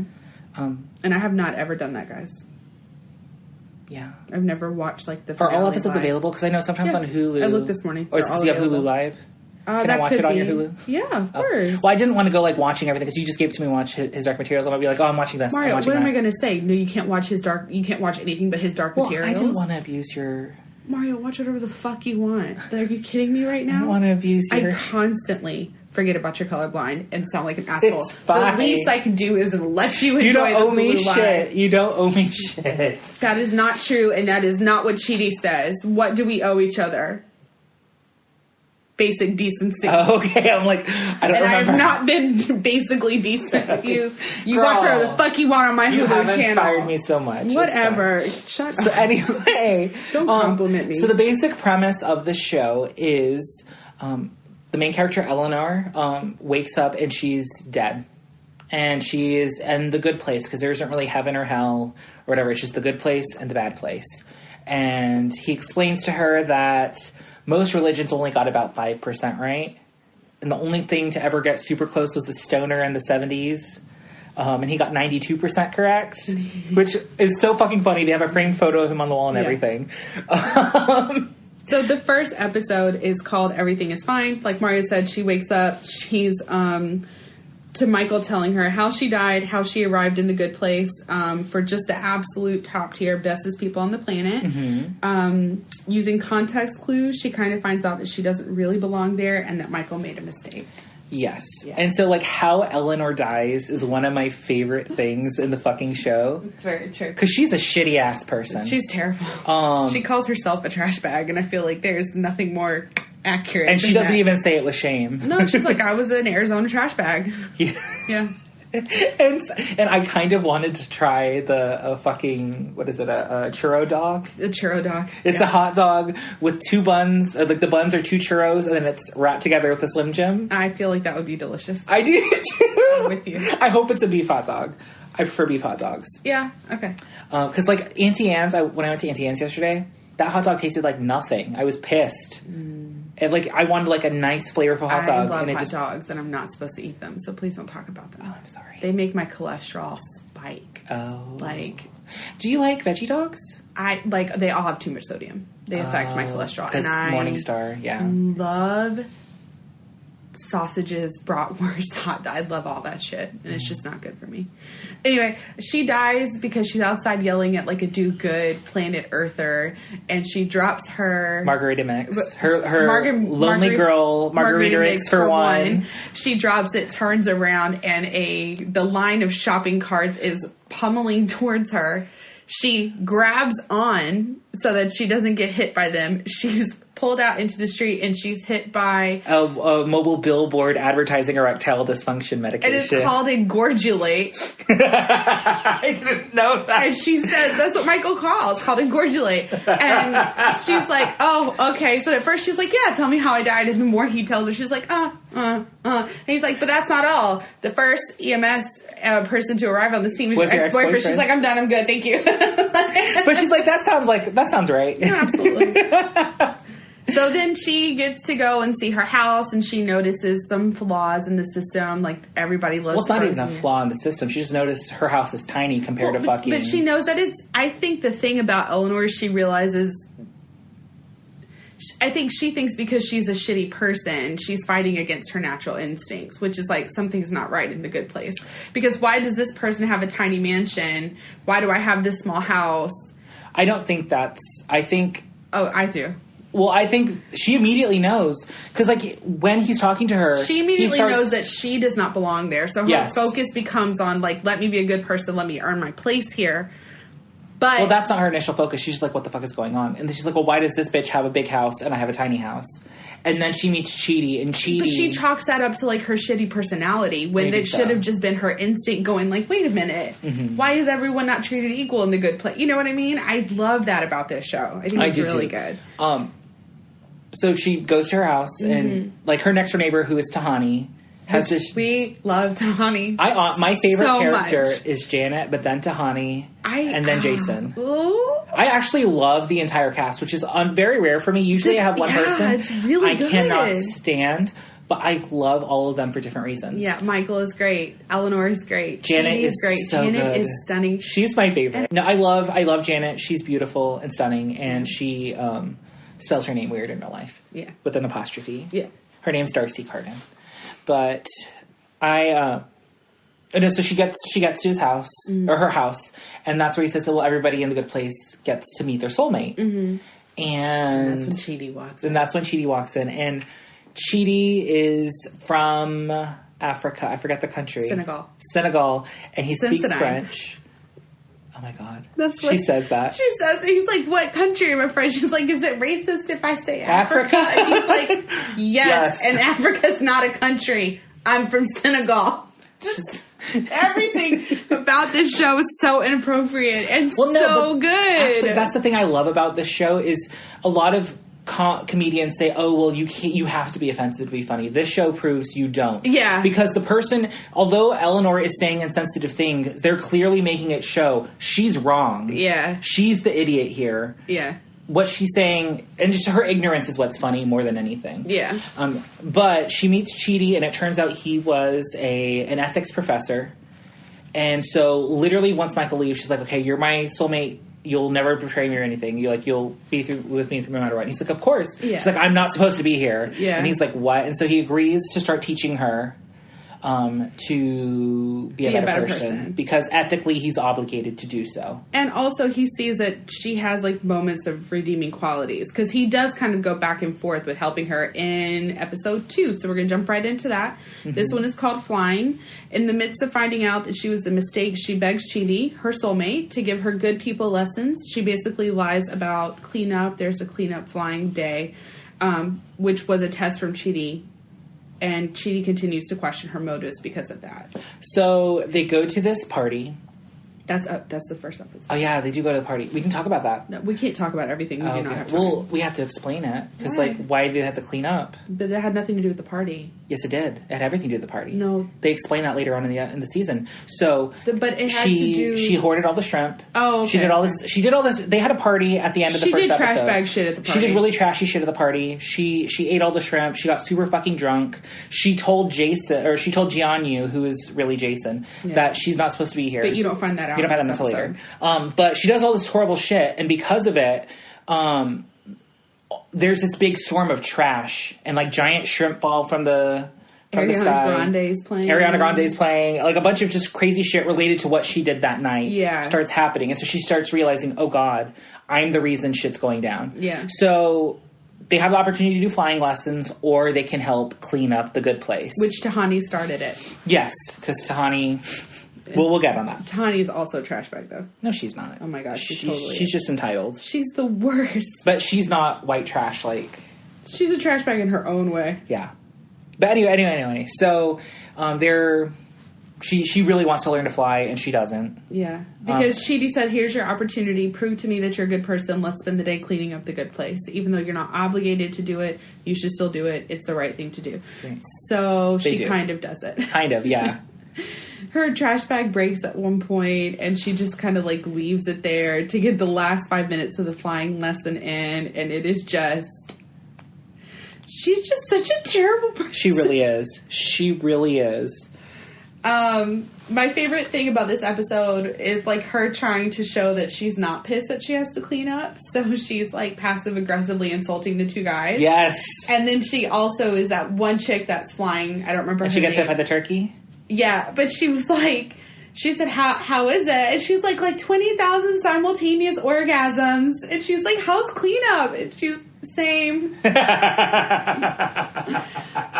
It's just, oh, guys. I know we sound like we're talking about LSD, but this show does have that feel to it. Kristen Bell is so good in this role. She's good in everything. I don't agree. What didn't you like? I don't like those commercials with her and Dak Shepard. Oh, my God. I live for those commercials. It's so fake. And for you who's, like, anti-romance, I don't understand how you love them. Because they're not typical. What? They got married at the courthouse. They had their kids first. They waited till No, but, like, it's all, like, lovey-dovey commercials and stuff. They're not that lovey-dovey. It seems so disingenuous to me. It's not disingenuous. If you listen to his podcast when she comes on, you see that's exactly how they are. I don't. Oh, I should. Maybe I also am a big fan of Dak Shepard, and I liked them separately before they got together and was very happy when I found out they were in a relationship. I'd never seen anything with him in ever. Dak Shepard is my favorite thing about Parenthood. He is... Is he the dad? Best thing. No. Oh, I don't know anything about about He's one of the brothers. Can't talk to you right now. Oh, sorry. Okay, come on. Episode 3. I thought you couldn't talk to me right now. Not you, the person who messaged me. I'll talk to you all day. I'm sorry, what were you going to say? I love Kristen Bell in almost everything. She was in Parks Frozen. and Rec. Was she in Parks and Rec? Yeah. She's Anna in Frozen. I know. Oh, you don't have to tell me. I thought you said, is she? And I was like, what are you talking about? No. I was like, I know. Like, I love her as Anna. She's my favorite part in Parks and Rec because it's when Leslie Knope... Have you seen it? Yeah, I've seen the first, 6 or 5 seasons. Okay, so when Leslie is getting kicked out of office... I haven't seen And that. they have to merge with Eagleton, and they hate it because Eagletonians think they're better. She's the councilwoman who they have to help because they're going bankrupt. Eagleton is? Eagleton's going bankrupt because they just, they're like Tahani. They spend money on shit. Like, she was tipping people with euros. Oh, what the Kristen fuck? Bell was. And so, eventually, Leslie gets kicked out of office because they had to merge the towns to save Eagleton. Kristen Bell's character has to take over for Leslie, and she's like, I'm sorry, like, you really helped us. And she's like, when I get sad like this, I really want to sing. And she said some sad song, and she was like, I have a degree in opera from the Sorbonne. Would you like me to harmonize? And Leslie Knope goes, okay, yeah. So Leslie's like, sadness. And then Kristen Bell goes, it's like the best. Kristen Bell is so funny. She's, oh my God. I'll need to watch because I don't know why I stopped watching Parks and Rec. I think it was I was just in college. I will take a break right now to show it to you because it's the funniest shit I've ever seen. We'll watch it afterwards. Okay. I do want to see this though. It is Kristen Bell is one of my favorite actresses. She's just so good. I really love Megan Mullally. Mullally in Parks and Rec. Yeah. She's great. So crazy. Yeah. But no, my favorite. Whale tail. My favorite's April. I like April. I love, I cry. And I like April and Andy's relationship. Me too. I just really bummed about what Chris Pratt became. I feel like Daniel and I are April and Andy. Who's Andy? Andy's her husband. No, I'm saying which one of you is Andy? Clearly me. I guess so, yeah, because he's so dry and she's so dry. Yeah, and then, but you're not an idiot. No, well, compared to Daniel, he's so smart. I feel like Andy's on a 3rd grade reading level. Oh, poor Andy. No, but I just, the Parks and Rec is really good too. I'm going to rewatch it because I love it. I've watched clips of the last season because I just want to see how everything ended. It's not my favorite season. I've heard that, but no, I love They really tried to wrap it up. Yeah. Yeah. And tie it up in a bow. But no, I love where they're sitting at the fountain and it's her and April. And she's like, don't look at me. Look away from me, but I need to tell you something. Yeah. I cried. I love their relationship. Wow, because I saw that and was like, that's how I'm going to tell people I love them from now on. I love that scene. I love that look scene. away from me. Yeah, because that's easier for me. But I'm sorry, back to The Good Place. So episode 3 is about Tahani. And it's called, what is it called? Tahani Al-Jamil. Yeah. And it talks about her and how, or the kind of person she was when she was alive. And I feel really bad for her, honestly. Like, yeah, as you get to know Tahani, you understand why she is the way terrible. that she is. Yeah. But I also... But she's also really endearing. I love Tahani. Yeah. And then also the things, because she name drops like a motherfucker. But it's true. My godmother's princess died. Doesn't matter what princess she is of. You know. No, but she's not lying, though. That's the thing, because it showed, there's a scene where they have, like, this lying cube, and it could tell if you're lying or telling the truth, and she name drops something ridiculous, and it turns green. Yeah. It's like, oh my god, she's not lying. My favorite in this season about Tahani is how much she struggles with being married to her soulmate, Jianyu, who's taking a vow of silence, even in The Good Place, and she struggles with it so hard. And there was one moment, I think it was in episode 2, where she said, "What should we do? Michael's so upset." Are you thinking what I'm thinking? All right, soulmate, on the count of 3, let's both say it. 1, 2, 3. We should help Michael. And he says nothing. And she's like, okay. She's just constantly trying to trick him into talking. And it's just... It never works. He's a fucking monk, bitch. But he's not! But we don't know that yet. But anyway, so you see about her life and how her parents clearly favored her sister. Who I do not like. I don't like her sister either, but her sister's like this amazing artist. She's a pop singer. She has Grammys. She's also like a feminist icon and all these crazy things. Like, she's an overachiever in everything she does. Yeah. The youngest graduate from, what was it, Harvard or Oxford? Oxford. And like all this crazy stuff. So she was always in her shadow. And I mean, Tahani's doing these amazing things, and her parents are like, "Oh, that's embarrassing. Enough. It's not good enough." Like, it's a super toxic. Her parents are terrible people. Yeah, we hate them. And it just kind of explains why she is the way that she is, and you start to see that she's not all that she's making herself out to be. And even Eleanor, who hates her, by the end of the episode, like, having read her private diary and thoughts, realize that Tahani is also feeling the way that she feels, that she doesn't belong there. Something's just not quite right, and she's just not happy. And so she begins like a frenemy relationship with Tahani, right. And their dynamic is very, very pleasing together. Yeah, because Tahani's like she's so uppity that you would feel like she has the upper hand, but it's actually Eleanor, because Eleanor's always like, "Bitch, stop talking." And Eleanor also has good perspective because she's been on the outside of society. And really, The Good Place... Eleanor also has been dealt some really shitty cards, too. And you don't find that out till later, but, like, her upbringing is awful. Her family's fucking terrible. Her mom is from American Horror Story. Busy Phillips, right? No. Nope, that's somebody else. Where is she from? Mom? I know her from What I Like About You. She's also in White Chicks. Never saw White Chicks. I found it really offensive. I didn't think it was funny. So you did see it, or you didn't see it? I saw clips of it. It was like, that's not for me. It's not hilarious. Like, it's pointing... Yes, because it's pointing out all the racist shit that white people do to black people. I don't know. I don't like stuff like that. Oh. Like, give it to me in a serious context. Don't give it to me in, like, a funny context. I have... It's me. Like, I know that the world loves it, but, like, for me, I'm like, it's not funny. It's not funny at all. Like, it's too serious for me. I don't want Sure, T and I quote it to each other all the time. Oh, I know. Like, there's, like, a scene where, like, he eats cheese and doesn't realize he eats cheese, and he's, like severely lactose intolerant, so he, like, runs into the women's restroom, and he shoves a lady out of the way, and he goes, "Move, bitch!" and knocks her into the wall, and then runs into the toilet. It's hilarious. I don't watch movies like that. Like, I don't find that kind of comedy, period. Like, I'm not usually a fan of it either, but this movie, there's something about it. It's also because I grew up with it. Maybe. And that could also be it. But anyway, I'm sorry, back to it. This is where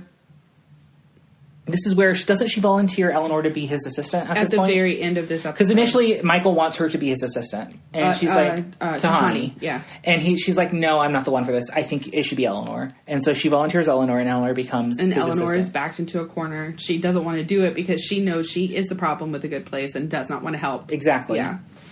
And so the next episode is Jason Mendoza. And this is a great episode because you learn about... This is a good episode. Because he's my favorite. I don't know. He's not my favorite. Janet's my favorite. He's so fucking hot. He gets annoying. You don't think so? Oh, you don't like Asian guys. make me sound more racist. I'm just not attracted to them. I'm not saying he's ugly. Like, so I don't hot. want to have sex with him. He's so fucking hot. He's okay. He's a really angular face. And Mario is about that angular face life. Yeah. I am mean, I'm not alone, though. No, you're not. You're alone in this room. Oh, yes. No, Coco has a crush on him, too. Coco's a lesbian. He looks like a butch lesbian. No, joking.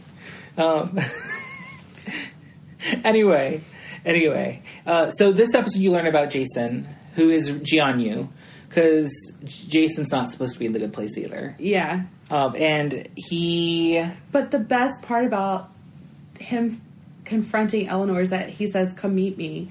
And then he's like, he sounds like a monk. And he's like, say it, you don't belong here. She's like, fine, I don't belong here. And he's like, good homie, me either. And I was like, what the thing about the good place is that it is, it tops itself. So like you find out that she doesn't belong there and you're like, what the fuck? And then you find out that the stuff that she says can cause like apocalyptic shit to happen. And that's weird. And and then you find out that Jason is not a monk. Like, you believe everything it's very much like you are in the good place because you believe everything and you take it at face value and it's not it. And it's always like ripping a mask off. No, this whole season is so good about that deception. They're like, really, you think really you know good. what's going on until the very end. Fucking clue. And that's the fun thing about it. Because when I saw that finale... And it's outlandish shit, too. Yes. It's not like small things. It's like, what in your face. fuck? And you think, oh, that's weird. But then you're like, whatever, we're in heaven. Whatever. We're in the good place. Works. They get to make their own rules. Exactly. Yeah.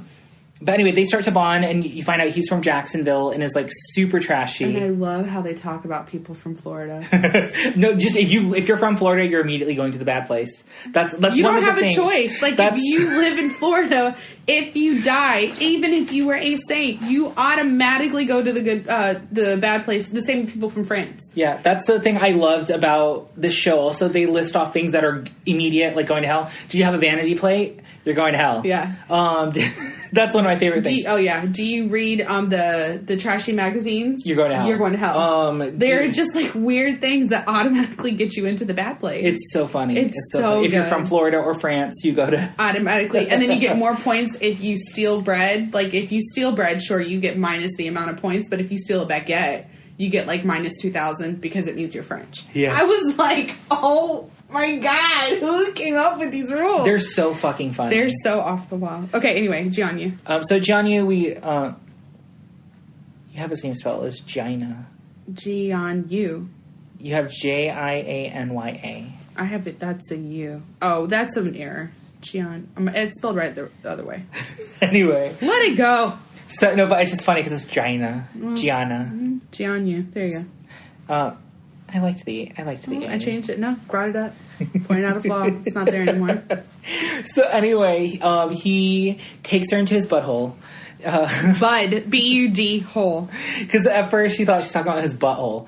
It's just silly. But anyway, he takes her into his butthole, which is the secret room in the house that he's for, like, that. It's his meditation room, but he's filled with all sorts of, like, Jackson. It's like, she said, it's like if a 13-year-old boy and a 14-year-old boy got together to design a room, it would be this room. So there's, like, a picture of Ariana Grande on the wall, and, like, video games and junk food and, like, comfortable furniture and shit. Like, it's where he hangs out. And he pretty much says, yeah, I'm not supposed to be here either.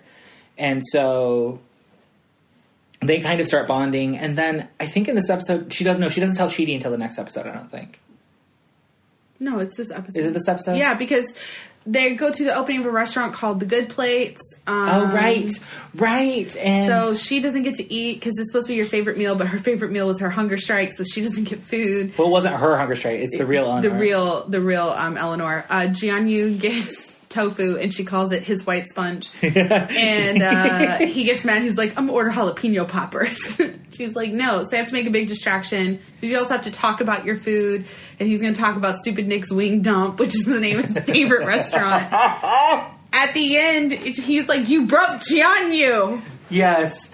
Yeah. No, so, like, they're trying to create a distraction. They're trying to create a distraction at this dinner party because she tells Chidi what's going on, and she's like, you have to help him become a good person, too. And so they get interrupted by getting invited to this restaurant. They go to the restaurant, and so he's like, everybody needs to go around and talk about themselves. And so it's about to be Jianyu's turn to talk.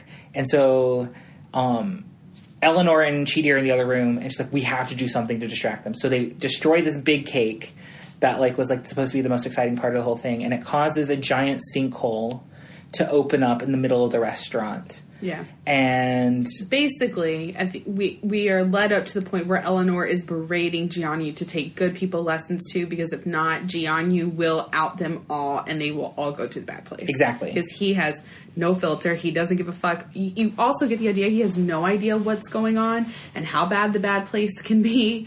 So, it was just, I don't know. I like this episode a lot. I do too. And then the next episode, they're all confined to their house for the most part. Because of the sinkhole. And he's like, it's dangerous to go near it. You can't go near it. And something really important happens in this episode. This is where... So pretty much it's her being conflicted, and they get, like, a marriage counselor going to their house, because their house is near the sinkhole and it was causing issues, allegedly. And so, like, they realize they're hiding something. Their neighbors, they realize they're hiding off. something. Yeah. And they feel like they're about to get caught. And there's another storyline of Tahani wanting to help as much as possible. So she holds a brunch every day so that people can have a place to, like, gather. But then she also sees the points. Mm-hmm. There's a point system, and you have to have so many points to get into the good place. And there's a ranking of everybody in the good place and how many points they have. And she realizes she's, like, almost at the very bottom. But she gets near she goes to talk to, what's her name? Janet and Michael, and they're near the sinkhole, and she, like, starts... Category 55 Doomsday Crisis. Yes, and she starts becoming, like, Picasso-eyes, so they knock her out. But the really important thing is seeing those points, because those points are very important in this season. Yeah, they're very important for this season. And the next of it. All of it, really. A little bit. We'll see. Because, I mean, it does some, but then they realize it's flawed, so it doesn't really... But it's important for Season 3 to know why it's flawed. Yeah. So the points are, like, the whole thing. It's the whole shebang. The whole purpose of the points, if you do a good deed, you earn points. If you do a bad deed, you lose points. Mm-hmm. And so she realizes she's very low. But you have to have, like, 1.2 million points to get in. And she has, like, 1.2 million. It's like being an Instagram star. I guess so. To be able to post links on your story, you have to have at least 10,000 followers. It's fucking stupid. There you go. And then the next episode... is what do we owe each other? Mm-hmm. Okay, so Eleanor is basically pressured into being Michael's assistant to find the errors with the good place. Michael's football Gatorade style. This is my favorite part.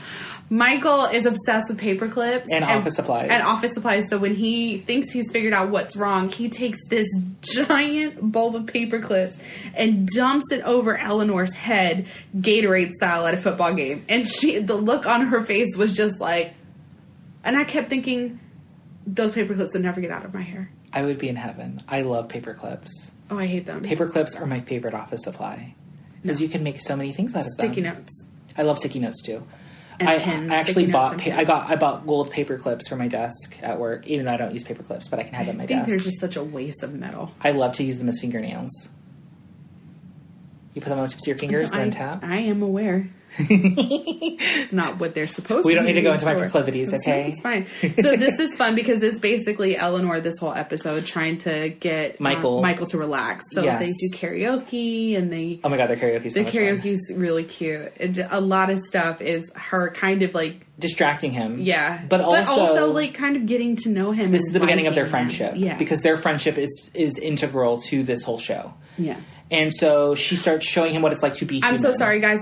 All this stuff that we're talking about, please remember that Eleanor and Jianyu are taking good people lessons. Throughout this whole thing. The whole thing. Like, they're studying different philosophers, and they're writing papers, and they're reading books. So all of this is going on behind the scenes of their day-to-day life in the good place. Exactly. And so they're trying to figure out what is causing all of this. Yeah. And so she keeps distracting him so he doesn't realize it's her. Mm-hmm. And then at the end of the episode, he comes to a realization, right? Yeah, or is that the next episode? No, it's this one. He comes to the conclusion. That's the other thing, guys, is like the end of each episode feels like the beginning of the next episode. So it's really hard. The timeline is difficult. And when you watch it on Netflix, they just flow into each other as one long thing. Yeah, it's really cool. You don't really... It blurs the line of when it ends and when it begins because you're just still watching and you blink and it's the next episode and it just really skips the intro. Brilliant. It's so well done. What were we going to say?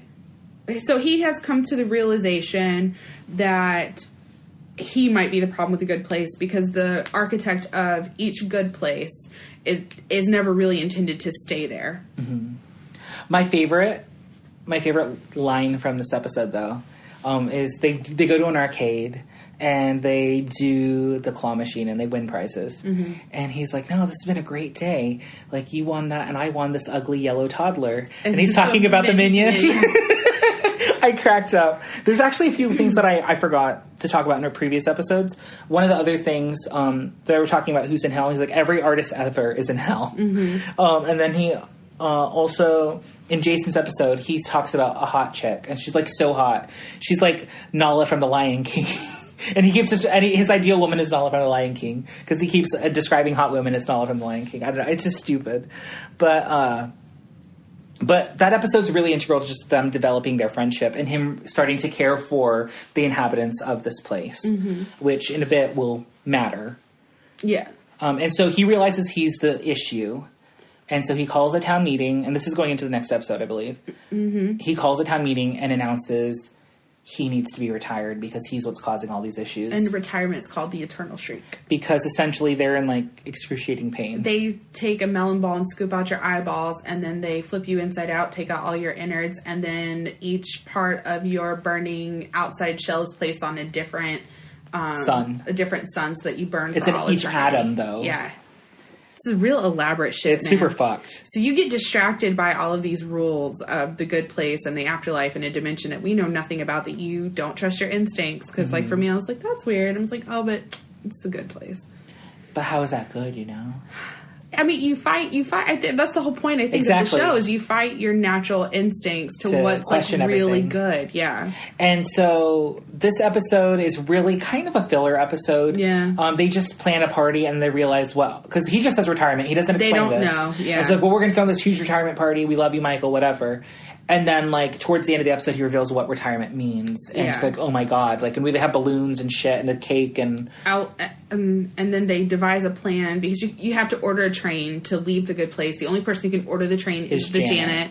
So Eleanor decides that they have to kill Janet, which is one of my favorite things. That is my favorite thing of this entire season. That I wrote that down. Because the way that you have to kill Janet is you have to press this button in a remote location. But as you're going to do it, Janet is telling you, don't worry, I won't feel any pain, it's fine. But the closer you get to pressing the button, the more I will plead with you to not kill me as a defense mechanism. So Janet's just, like, smiling and really happy. And then all of a sudden she's like, please, please, please, I have kids. I'm pregnant. Oh my God, you can't do this to me. And then they're like, oh my God. She's like, no, it's fine. Remember, it's a defense mechanism. And then she goes back to pleading for her life. These 3 children are from stock photos. Yeah. Like, it's just, like, that is my all-time... Janet is such a good actress. She's the best in this whole show, honestly. Like, but I said Janet begging for her life and announcing her murder is my favorite part of the season. Because after she dies, she's like, I've been murdered. Or whatever. Yeah. She announces it to the whole good place. Yeah. It's fucking hilarious. It's it's a good filler episode. Absolutely, but that's my all-time favorite part. But what happens is there's this button, and Eleanor and Chidi are hesitant to press it because they both go near her. And then Jason shows up out of the blue, and he's like, oh, what does this button do? And they, like, push him out of the way. Jason, and he saw a big red button. And he wants to press it. He's like Dee Dee from fucking Dexter. He's a 3-year-old. And, really, though. And so That's why I'm not attracted to him. He has the emotional... No, he has the same IQ of an 8-year-old. Yeah. And that's what they say in the show, guys. They say that. We're not even, like, making this up. Yeah, that's them. And so, like, he goes to push the button, and they push him out of the way, and by accident, Chidi hits the button and kills Janet. Mm-hmm. And so the next episode is where they're trying to figure out who killed Janet, and they're doing all this investigation. And he's like, well, you guys were... No, actually, when does she announce that she's the problem? Was it at the beginning of... Or at the end of this episode? At the end of this episode. Yes. So at the end of where Janet died, right? Yes. Yeah, so, like, they have a town meeting. He's like, we need to figure out who killed Janet. And then Chidi is, like, losing his mind because it's ethically wrong for him not to say anything. So Eleanor admits that she's not supposed to be there. She's the reason with the good place. And then at the next episode is when they go into, like, the cube. Right. And so they're being interviewed one-on-one. I have watched this show so many times, you guys. This is the second time I've ever watched it. I have watched it at least 15. Wow. There was a point in time where I would, like, go from 1 to 4, right back to 1. And I did that for, like, 3 or 4 weeks. Wow. I love this show so much. I fell asleep to this show for so many weeks. This is my this is such a good fucking show. And I'm not burnt out on it. Mm-hmm. I would get burnt out on things. Like, I'm burnt out on The Office because I've watched it so many times. I've not yet got burnt out on this, and I've watched it more than The Office because they are shorter episodes and shorter seasons. I'm not burnt out on The Office yet because... I find myself skipping episodes now. And I'm I do skip certain episodes. My God. No. Like, I'll be like, oh, the ones I used to skip, I always skip. Now there's more on that list. But I never skip the dinner party. Oh, it's my favorite episode! The dinner party is the best one. The dinner party is my all-time favorite. And then my second favorite episode, it's actually two, because it's when Holly first comes. And she thinks Kevin is mentally challenged. Yes! Oh my God! I have it on my phone. Holly's first days at the office. That's really good too. And she's like helping him like pick something out of the vending machine. I love when Jim proposes to Pam though. Oh, I cry too. I'm all about like I hate when people do over the top proposals. Like a little simple moment. He just couldn't hold it in. He was like, I have to do it. No, she's mine. She belongs with me. Anyway, back to this because I do have to leave 12:30. This is the button. How much money do you have? She's counting his money. She looks at him and she's like, this is a button. Well, then she just picks up a button and she goes, this is a button. And he goes, oh. And she and then it cuts to him and he's like, Holly totally wants to bang me. I'm sorry. Back to the show. Where were we? Oh no, Eleanor reveals she was a mistake. So he's wanting to get to the bottom of things and he keeps trying to get Eleanor's permanent record, but because Janet was just rebooted, she keeps giving him cactuses. And so he's like, well, let's do a litmus test to see what kind of person you are. And she's already been in the good place for a good minute, learning how to be a better person. And he's asking her all these questions of things that automatically damn you to hell. Oh, were you emotionally invested or partake in The Bachelor in any way? And everything that automatically gets you into the bad place, she did not participate in. Yeah, and she's like, okay, this is good. And he has this cube that he pulls out of his desk after that, and he just starts asking her yes or no questions. Yeah. And he goes... Actually, I take that back. That happened later. No. Because he interviews Tahani, and then he interviews Jason. But Jason doesn't say anything. That's and then after Eleanor. Yes. But he doesn't pull out the cube until she goes back in the office. So that's when he says, do you know who killed... No, all that's before they interviewed, because she goes out and she's like, we're royally forked, dude. He's going to ask you, and he knows that I didn't kill Janet. Oh, okay, I'm sorry. I have seen, you can't, no, there's it's fine, a lot of fine. Things that you're right about and I'm wrong about. It's fine. Not I've only this. watched this twice. I what is it? I turn to your judgment or whatever. I've seen it so many times. Anyway, he pulls out this cube and it turns green if it's true, red if it's not true. The dress bitch. We find out about the dress bitch in the episode. So one of the things that he eventually does get her permanent filed. Yes. And he asks her questions about the dress bitch. And the dress bitch is basically, she stole her roommate's dress after she told her not to wear it, ripped a hole in it, didn't say anything. Put it back in. Let her blame it on the dry cleaner. Then she threatens to sue for like $50,000 or something. No. She bankrupts the dry cleaner. Yes. Yeah. Yes. But then it goes into more detail about the story. Yeah. And so she is recorded berating this dry cleaner. Yeah. And it goes viral. And she's known as the dress bitch. Her roommate looks like the dress bitch. So instead of them being honest and being supportive, they make t-shirts that say the dress bitch. They sell the t-shirts for a profit, and she goes to the store and buys the dress that she ripped in the first place. And Michael was like, you can't be serious. And as she keeps telling the story, it keeps cutting back to them. It just keeps getting worse and worse and worse. Because at first he's like, well, what does that have to do with the t-shirts? She's like, there's more. And so he keeps cutting back. He's like, no, it's not going here. She's like, oh, it goes here. And so you just pretty much see how awful of a person she is. And eventually this episode ends with them calling the bad place to report Eleanor. And then they find out that there's a real Eleanor. Right. Cut to... the next episode. That's right. And actually, when did we learn about Chidi? Learn what about Chidi? About his life. Because I feel like we skipped that. Or is that later? That's later. Okay. I don't even think that's really this season. Yes, it is. When? We learn about him being indecisive his whole life, and then we see him die. And we... what episode is that? I think it's a later episode. Because he's the last one. It's episode 10. Okay. It's episode 10 when that's when they need him to... No. Hold on. We did Oh, did we skip an episode? No. It is later on in the season. It is. It's episode 10. So anyway. Because Chidi's indecisive about how to help Eleanor, so then they do flashbacks to, like, his life. That's what it is. Because he's indecisive. Mm-hmm. Well, no, he's indecisive about choosing between the Eleanors. That's what brings and it also up. just, like, using a pen or a marker. Yeah. Yeah. So anyway, he finally gets... Oh, no, we already talked about that, sorry. Mm-hmm. What are you talking about? I forget where we were. Oh, the dress bitch was the last thing we talked about, yes. right? And, well, yeah. And then calling... They call. So... Adam Scott comes. I fucking love him so much. You need to watch... Episode 9. You need to watch Krampus. He's in it. He's the main character of Krampus. He's so fucking funny. He's the dad.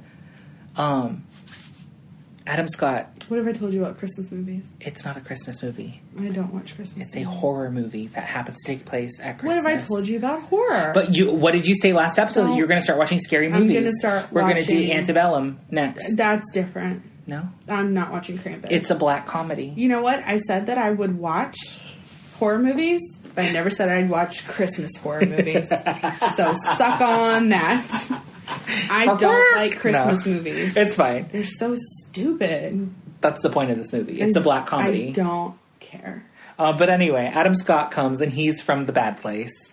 And he brings Bad Janet and all of his cronies. Which Bad Janet is fucking hilarious. I love it's Bad also Janet. Played by Good Janet. Yeah, no, all the Janets are played by Janet. So fucking talented. She's such a good... How has she won an Emmy? Darcy Card, I don't know. She deserves a fucking Emmy. She really does. She's the best thing of the show. Like, I'm not even... Like, the whole cast is amazing. Yes. But she is the best thing. Janet is, like, the moral compass. She's, like, everything symbolic about Janet is amazing, but then also Janet's acting is amazing, and her storyline is amazing. My favorite thing Janet ever does, though, is when... This is, like, in season 3, I think, when they get into that bar fight. And she kicks ass. Oh, I love Janet. I'm sorry. I like it when she marries Jason. Yeah. Which happens in a minute. Yeah. So the people from The Bad Place come, and they destroy... they destroy the Good Place. Pretty much. Yeah. They're shitty. But really Tahani's house. And they're really, really shitty to Michael. And Tahani is always like, come on, stand up for yourself. Because Tahani was like, basically made to feel small her whole life. And she wants to encourage anybody who's being treated like that not to allow it. Absolutely. And I think this is also where he and Tahani bond. Because as the season goes on, he bonds with each one of these 4 characters.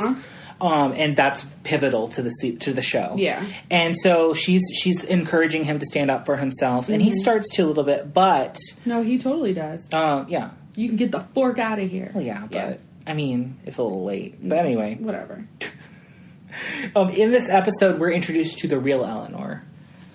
And the real Eleanor did do all these amazing things, allegedly. And... She's really fucking annoying, too. Oh, I love her. I don't love her in that she's a good person. She's such a good actress that she makes you hate her. What is she from, though? The Good Place? No.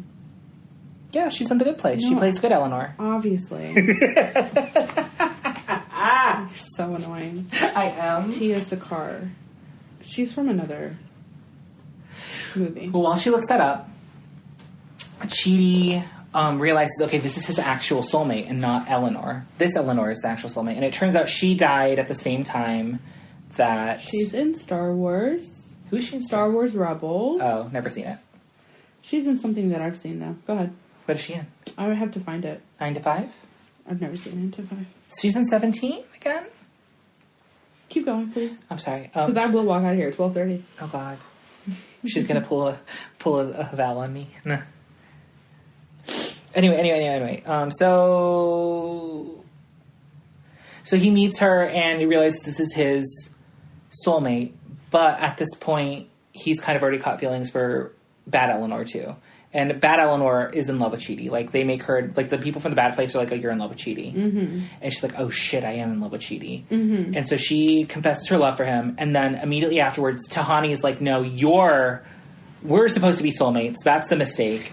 We're supposed to be soulmates. And then they do the thing that I wish more people would do is they sit there and they talk. And they're like, you know what? We'll just see who he wants. it's fine. Like, there's no, like, cat fight, really, between... But then she, like, Eleanor just butts in right at the end. She's like, actually, can I do that again? Because hers was way more impassioned than mine was. Mm-hmm. Like, they're and then very she's nonchalant. also like, I declared my love for Chidi, you declared his love for you. So she really, I don't know, just...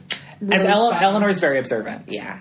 And we also... This is also my favorite episode of the season. Is it? Yeah. Oh, then you talk about it. The only reason I love this episode so much is because Janet is going through her reboot and she's feeling really insecure and really weird. Because she knows everything. She's supposed to know everything. And she doesn't. And it's clearly upsetting Michael. And it's Jason upsetting her. is very nice to her. And she... Like, they get close and he's like, you want to get married? And she's like, yes. But also my favorite thing about Janet is, like, if people call her girl or robot, she's like, not a robot. Not a girl. Like, it's just really, I don't know. Anyway. Well, I love her acceptance of his proposal. Yeah. He's like, yeah. She's like, because my programming was not prepared for this. Yes. So I don't have an option. So all I can do is really say yes. Yes. So they get married, but it's also just Tahani And Eleanor. And Eleanor sitting there drinking champagne. Tahani has in the worst extensions ever because they were trying to bond. It's like the cheapest braiding hair you could in find. In true Eleanor fashion, she's like, woo! I'm just going with it at this point. And then they dance to Digital Get Down, which is an NSYNC song. And it used to be my favorite song when I was... This episode And he rips his sleeves off. Oh my God, of his this tux. episode is my jam. And then so it's like catchy. a house version of the Wedding March playing. This is my shit. It is just chaos. What is his vows? His vows, something about you make the beat drop in my heart. You make the beat drop. And he talks like he's In so my heart. stupid. He's so and then what does Janet call it? She calls ride or die protocol. Her marriage is her ride or die protocol. And she is like so linked to Jason that she will not go against his word. Oh my God, we have to hurry up. Okay, sorry. So this is where we start learning about cheating. I hate the real Eleanor. So we're just not going to episode to episode. We're just going to talk about it. We're not going to break things down. Okay. In that regard. So the rest of this is going to be episode 10 through 13. Yes. And so Chidi talks to Michael about this, and Michael's like, well, you need to make a choice. You have to choose between good Eleanor, bad Eleanor, and Tahani. Mm-hmm. And this is where we learn that he's terrible at making decisions, and he's Up never... until this point, he's been the moral high ground. He's been the best character, like the best person. Yeah. And then so... we find out he's a trash bag, too. Oh, he's not a trash bag. No, but that's the whole point, is his indecisiveness made him miserable and those around him miserable. Right. And he was causing... But I don't think it was intentional in the way that... Well, no. I mean, if you think about were. it, no one were really intentional. Eleanor's just trying to survive. Tahani, I guess. Yeah, that's the whole point. Jason's stupid. These are all terrible qualities to have. Yeah. Anyway, we learn about his indecisiveness and how it's caused all of his issues. That's the reason he died. Because he was standing on a sidewalk. They were standing there for 30 minutes trying to figure out what bar to go to. And an air conditioner falls on him and kills him. And that was so jarring. It was so out of the blue. And it shows it. You're like, boop, and he just bounces. And you're like, what the fuck? Mm-hmm. But anyway, so we realize, okay, he's not the best person either. Mm-hmm. And Jason and Janet and Eleanor realize there's a middle place. Mm-hmm. Between the good place and the bad place. And so they take the train to the middle place. And that's where Mindy St. Clair is. My other favorite character. She's great. Mindy St. Clair is a crackhead attorney from the 80s. The only reason she got to the middle place was because at the very last night of her life, she created this plan for a foundation that would help end world hunger and help bring water and education and all these things. But then she tripped and fell in the subway and died on the rails. Yeah. She got electrocuted by the third rail. And then she says, not the rail that I thought I would die from. She's a crackhead. Cokehead. Oh my God, it's so good. She's so terrible. She's naked when they walk up to her house. She keeps asking if they have anything to snort. She doesn't care what it is. Oh my God, she's great. And she shows up more in other seasons, guys. Not as much as I'd like. But anyway, they're at her house and they can't really extradite them there. So they use the walkie-talkie feature on Janet and make an announcement. Which it gives me, I freak out. I don't like it. You're way too close to an open mouth. Oh, yeah. So they talk into bad Janet's mouth, and it comes out of good Janet's mouth. And they say, okay, look, you have 4 hours to get back here. And if you don't, Tahani and Chidi are going to hell in your stead. Or to the bad place in your stead. Mm-hmm. And so they have this whole moral dilemma of whether or not we should do it or not. Mm-hmm. And Everyone is saying, fuck it, who cares? Except for Eleanor. And Eleanor's like, we have to go back and save our friends. We can't, because they're good people and we're not. And they don't make it in time, guys. They don't. And so they get there, like, right after the clock runs out. And the judge is like, okay, well, I don't care who goes. 2 of you have to go. Decide amongst yourselves. And so this is where they all start kind of arguing who is... So good. This is the best scene. Yeah. And this is the end, right? Yeah. Yeah, and so they are arguing back and forth who's going to go. And it clicks for Eleanor. And Eleanor realizes they are not in the good place. This entire time they have been in the bad place. And then she breaks down, like, how Tahani's insecurities made her feel terrible. Like, she really didn't belong. She was an insecurity for Chidi because he morally could not do the things she was asking. Jason was an insecurity also for Chidi because... And for Tahani because he wouldn't talk. And now Chidi knows that he's not not a good... He's also not supposed to be in the good place. She breaks it down so good. And then you're like, wait a minute. And then it pans to Michael. Well, no, that she calls Michael and the judge back. And she's like, okay, we've made a decision. Mikey! And they come back. She's like, okay, me and Chidi are going. And they're like, wait, what? No? She's like, no, me and Chidi are going. Yeah. And he's like, no, I won't allow it. She's like, no, you said. Yeah. You said you don't care who goes. 2 people going and me and Chidi are going. Yeah. And a couple people try to come in with last minute like loopholes, and they're like, "Oh yay!" And she's like, get out, Bob. Me and Chidi are going. We know. Bomba John. That's Bomba it. John. Yeah. And so that's when she reveals to everybody, we are not in the good place. And that's We're when in the she bad breaks place. it down why, and then it pans to Michael, and he like breaks character. Yes, and it was so. And he laughs evil. And what? Huh? What's his name? His real name? Oh, he's God, what is his real name? He's Becker. That's what I know him from. Becker. Michael something? Is it Michael? I want to say Tony Danza, but it's no, it is Danza. Definitely not Tony Danza. I'm so sorry, guys, because I was really excited to see he was in this. Michael Danza? I don't know. I don't know. Michael Schur. Michael Schur was a writer on The Office, too. No, that's not him, though. No. Ted Danson. That's why I wanted to say Tony Danza. Ted Danson. But overall, like, it's like the biggest twist, but then everything makes sense if you look back on it. Mm-hmm. All of the things that have been happening. All the time you've been ignoring your instincts along with Eleanor. It turns out they've been in hell the whole time. Yeah. And this is an experiment that he wanted to do because instead of them torturing them, they're torturing each other. Yeah. And it was like his master plan. And so he's like, fuck, well, you know what? We're just going to erase all your memories and start over again. Yeah. And so he has to go to his boss, who is the judge, to get approval. Mm-hmm. And while he does that, Eleanor quickly writes a note saying, Eleanor, find Chidi. Folds it up, puts it in Janet's mouth because she does not get reset when everything else gets reset. Yeah. And then they get reawoken and it starts over. Yeah. And that's the end of the season. And then season 2 picks up and it's great. And immediately afterwards. Yeah. Like without hesitating. There's no time has passed, guys. Like, you're experiencing this in real time with them. Yeah. Yeah, it's great. It's so good. Such a good show. It's a feel-good show. It's a comedy show. It has dark moments. It has light moments. It has human moments. It feels so good to watch this show. And, like, I have a friend that's like, I just couldn't get into it. And I was like... Give it another shot. Where's your heart? Yeah, this is such a good show, guys. It really is. And Mario and I like different things a lot of the time. But no, this is one thing we really This is one thing, like, we both love so much. But with that, give it a watch. Let us know what you think. And we'll be right back with our Ray of Lights. So welcome back to the show. We are going to quickly go through our Ray of Lights and then end it off. So, Jessica, go ahead and do yours. No, you go first. Yours is listed. Why do I always have to go first? Yours is going to be way longer. No, it won't. Okay, I'll go first. So they announced season... No, totally joking. Go ahead. I will not... You go now. No. Okay, you want to play that game? I'll take it all the way to the top. I'm not going at all. Calm down, I have Epstein. a ray of darkness. My ray of light is that they announced season 12 of RuPaul's Drag Race with the new queens, and it's like... It's the highlight of my year almost because I love Drag Race so much. It really does. And our friends at the Cantina who do the drag shows that we go to are going to be potentially doing viewing parties. So I'm really excited about that and looking forward to it.